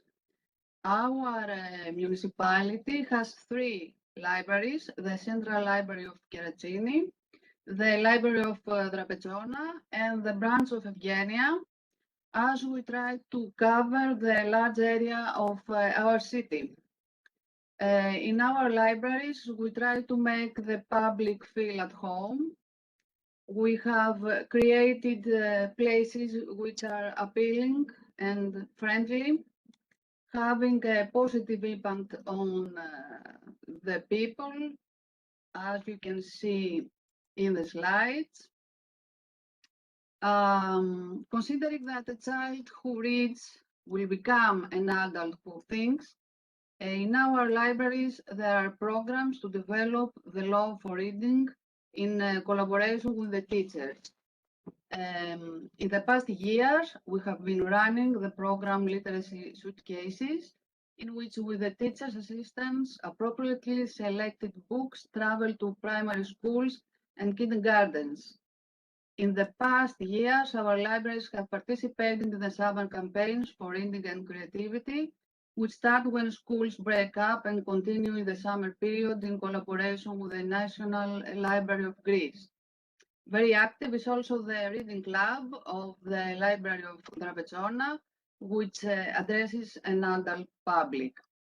The Library of Katsirikou is one of the 9 libraries all over Greece, chosen for the creation of Media Lab with the exclusive sponsorship of the Stavros Niarchos Foundation. We saw in the previous presentation some picture of Media Lab of Chania also. At this point, we feel obliged to hugely thank Yannis Trochopoulos, Director of Future Library, for his considerable support. Being in charge of Future Library, he managed to do what had never been done for years. That is the cooperation between municipal and public libraries. I remember when over 100 libraries from all over Greece gathered for the first time in the Library of Veria in 2012. We exchanged ideas and experiences. Supplies and tools were given, and in an atmosphere of cooperation, a creative mentality was developed under the roof of the future library. For the first time, the people working as the library assumed a leading role became visible and proved that they can offer significant services to the local communities through nets and joint effort. Closing this parenthesis, Media Lab is essentially a place of creativity. The visitor can produce and process a video, write down a digital story, record a radio spot or even their own song, to have a business meeting, or simply surf the net, relaxing in a pleasant and friendly environment. In the premises of Media Lab, there are seminars and other innovative activities taking place. There are recording of songs in the music studio, a workshop of experimental films, yoga classes, and more. Generally, we try to become more visible to our local community, more extroverted, caring for the needs of our local residents. A new project, which will be ready in the next few months, is the mobile library. It is a local bus, specially designed, stocked with books, which will be conspicuously present in parks, squares, and areas where our libraries are not easily accessible to local residents, giving everyone the possibility of access to knowledge.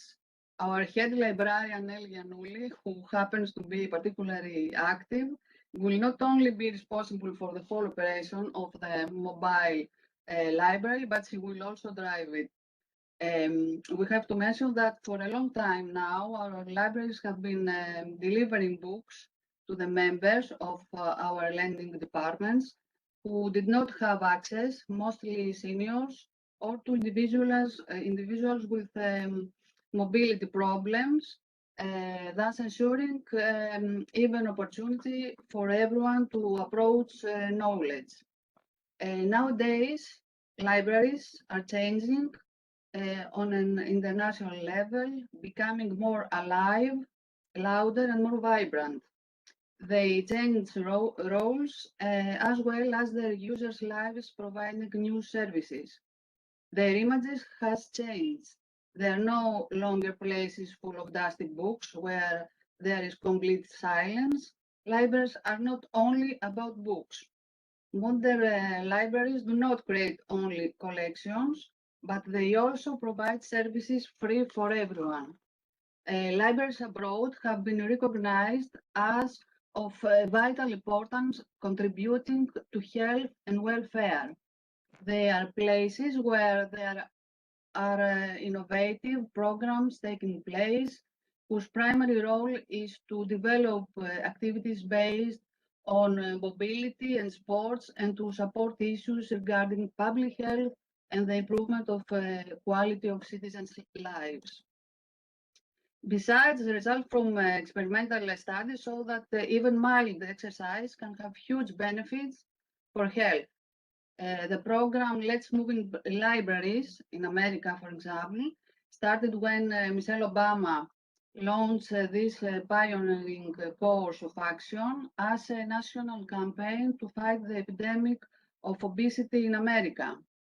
The Library of New York, together with 89 branches, offers more than 93,000 free programs to its members. Library function as public, communal sources of improving both mentally and physically, and they promote the citizens' health and welfare. Many libraries offer seminars on healthy diet, sports, programs, yoga, Zumba, Tai Chi, and story walks lessons in collaboration with local parks. They provide free bikes, skateboards, and so on. These are no longer pilot programs, but essential and permanent services offered by libraries. A good number of libraries are adopting procedures that involve lending objects besides traditional books. Something like that might have seemed unusual or offbeat a while ago. For example, Mansfield Library in Ohio lends its users from telescopes and devices for measuring blood pressure to screen of air quality in the atmosphere. At the Public Library in New York, there is a program for lending professional accessories. Library users who want to have a decent professional appearance for a job interviews, for example, and cannot afford it, are able to borrow things like ties, briefcases, handbags, and many more. Libraries are also very popular with elderly who visit them to read, to make use of the computers, but also to socialize. Libraries are necessary not only by making a place more vital, but also by creating a spirit of community and relieving the citizens from the problems they face, like being socially isolated. We live in times where loneliness and isolation are threatening people's health. The case of Japan, where there has been appointed a minister of loneliness, is a characteristic example. Many libraries around the world assist their members in issues regarding their health and accommodation. The Public Library of Chicago, for example, becoming aware that a large percentage of its members are homeless and immigrants who use the library as a shelter, considered it was imperative that a full-time social worker be hired. Many libraries of America have followed this example. It is clear now that the dramatic changes and challenges that communities have faced during the last years, like climate change, poverty, immigration, and more, make libraries indisputable as spare places that all citizens can have free access to exchange ideas, spend quality time, creating relationships and taking part in innovative activities, or simply survive.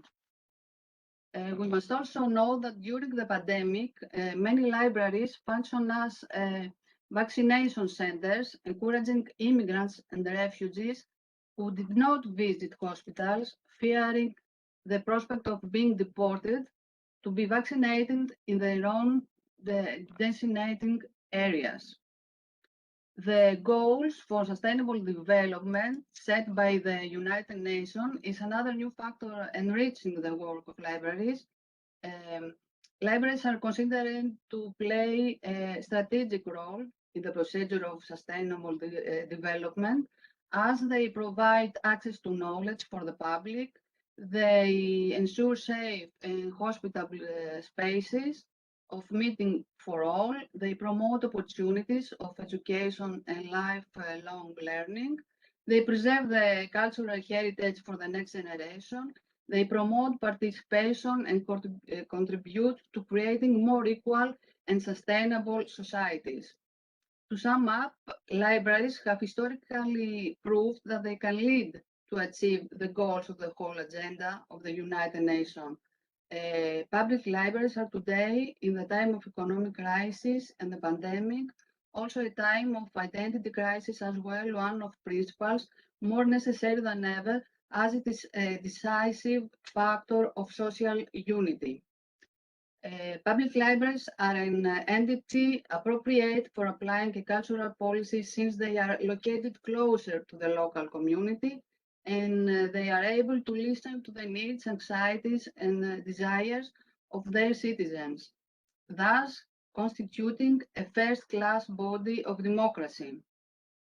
Libraries have constantly been responding to the needs of their users in their local communities all this year, consistently but quietly.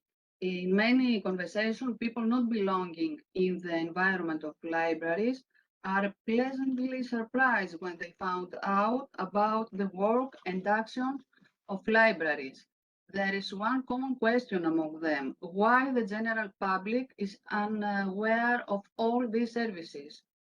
It is because we, the people working in the libraries, are not loud, we work quietly, and many times we are introvert. It is time to become louder about our work, to become more visible, and to approach our public more dynamically. Increasing the visibility of public libraries. Libraries are about more mere information or content, are places where local people and ideas come together. They are gathering places where people exchange knowledge, wisdom, most important of all, human dignity. We ought to be proud of all these things we have achieved and what we can offer in the future. This cannot be done when libraries act separately. What we need is a net of libraries concerning efforts, extroversion, and cooperation, because no man is an island of its own, because no library is an island of its own. Thank you. Thank you. Thank you very much, Maria, for your very, very interesting presentation. And personally, I keep the sentence, the phrase, let's make noise for the libraries, especially here in Greece, I think. So thank you very much. Surely there will be questions at the end of the session.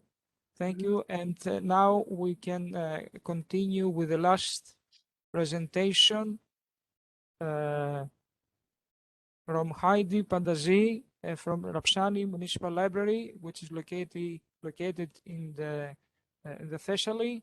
And Heidi is going to tell us how to be an explorer of the library. Thank you, Heidi, for accepting the invitation. And good morning. The floor is yours. Thank you. You listen to me? Yes. Okay. How to be an explorer of the library. We steal the title from a book who say how to be explorer of the world. And in this book, we tell always be looking. So we made this hashtag Rapsani Όμορφο Χωριό, and we invite the people join us through the social media of library, communicate in the world, our job and our library. First, we invite to learn something about our village, Rapsani, who built in a foot of Olympus near the Tempe Valley. It's famous for his vineyard and high-quality wine production. Then we met human communication, and the special patent from the last 5 years self-help production program of Aristotelio University of Thessaloniki, who communicate our action, and now we present local community of Rapsani, the one organization for Rapsani, who made a lot of action together. I sent a little of action from this year, and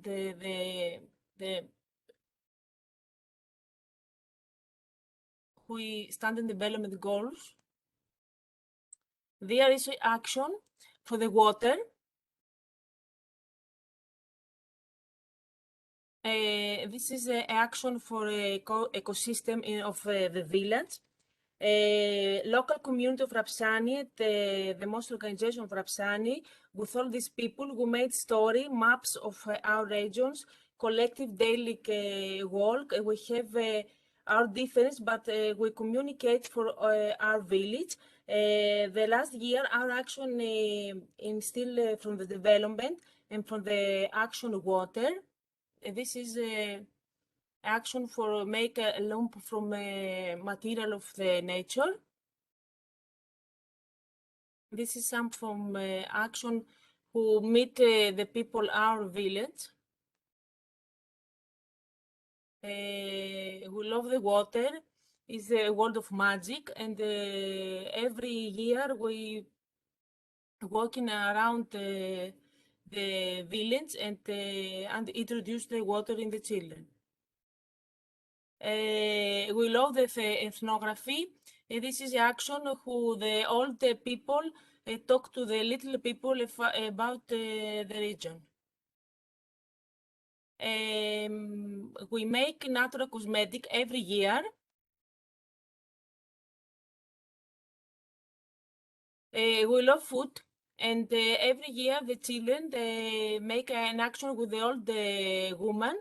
We collect recipes and share to the children. And we love to make a map road in our village. And Merry Christmas for all of us. Thank you.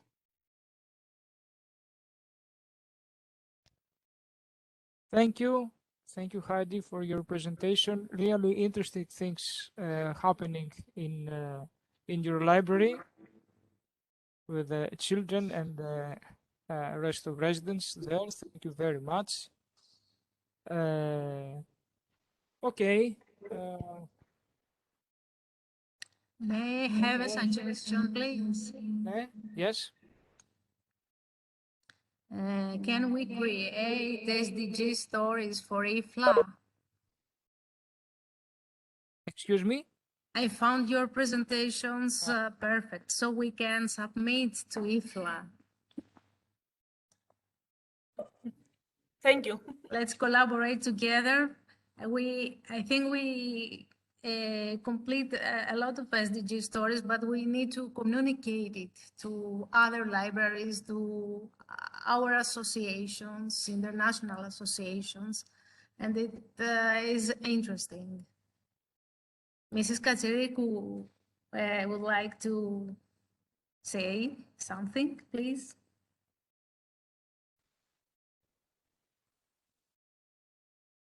Έλα, κλείνω.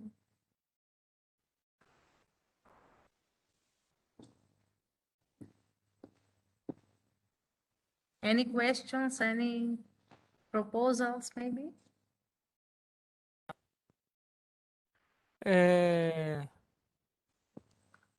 Okay. So this was a brilliant day, a very interesting and fruitful event. I'm sure that a lot of colleagues will attend the speeches by the podcasts we will publicize in our website, because all the speeches are very important. But I'd like to express my deep thanks to all of you, the speakers and attendees of this event. I think that the most important thing that arises today is that all these events and media and communicative and innovative activities that libraries organize guide people, especially young people and children, to the love of reading, of studying, of deeply examine their environment and their life. This is the main mission of the libraries. Especially, I like to thank the National Foundation of Culture, the Department of Librarianship, Archives and Information Systems of the International University of Greece, especially Professor Garoufallou and Anthi Theodoridou, and my most thanks are to the students, volunteers of our joint effort. They are who made our participation to the 18th book fair a success. Of course, my colleagues of the board, Rojo Jorbatsaki and Adonis Mourikis, who did their best. And I'd like to mention some of the students' volunteers Ιωάννα, Σουζάννα, Χριστίνα, Anthi, Andreas, Georgia, Anastasia, and Thanos. There are 60 actually students, but I have only these names. I apologize for this. Thank you.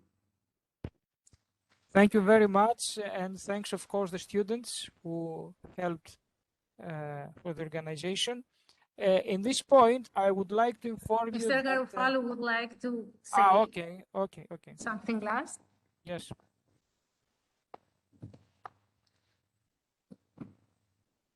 Only thank you for all of you, the participants that stayed for so many hours here and online. Antonis Mourikis that chaired this wonderful session. All the authors coming from Greece and abroad, thank you very much. Our volunteers, I'm not gonna name them because there are my students, so we meet every day. Anthi Katsirikou, the president of the Greek Library Association and the Hellenic Foundation for Culture. It was a pleasure for working together and building this partnership. And of course, all of you that you supported us for this one-day conference. So thank you very much. And let's meet again. Shall we have a picture all together? I can turn my... Okay. Iro. Just give me... Okay, how you can do that? So you know how to do it. Okay. If you could open your cameras, please. Θα βγάλω μία φωτογραφία. Ελάτε μαζί, να βγάλουμε όλοι μαζί. Okay, you can open your camera.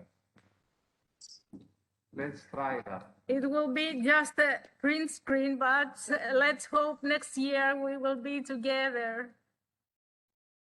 Please, if you would like to open your cameras. Perfect. Ελάτε πιο κοντά εσείς πίσω. Άρη, ελάτε, Δαμιάνα. Just a minute.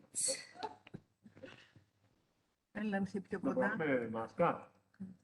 Καλό είναι τα πρωτόκολλα να μην κάνουμε. Okay, Thank you. Bye Thank you bye. very much. Just one thing for me, please. Just to inform you that Giuseppe sent me an email saying that this meeting will be included in the next EBLIDA's newsletter. So I hope that you give your permission to share this recorded session to the EBLIDA.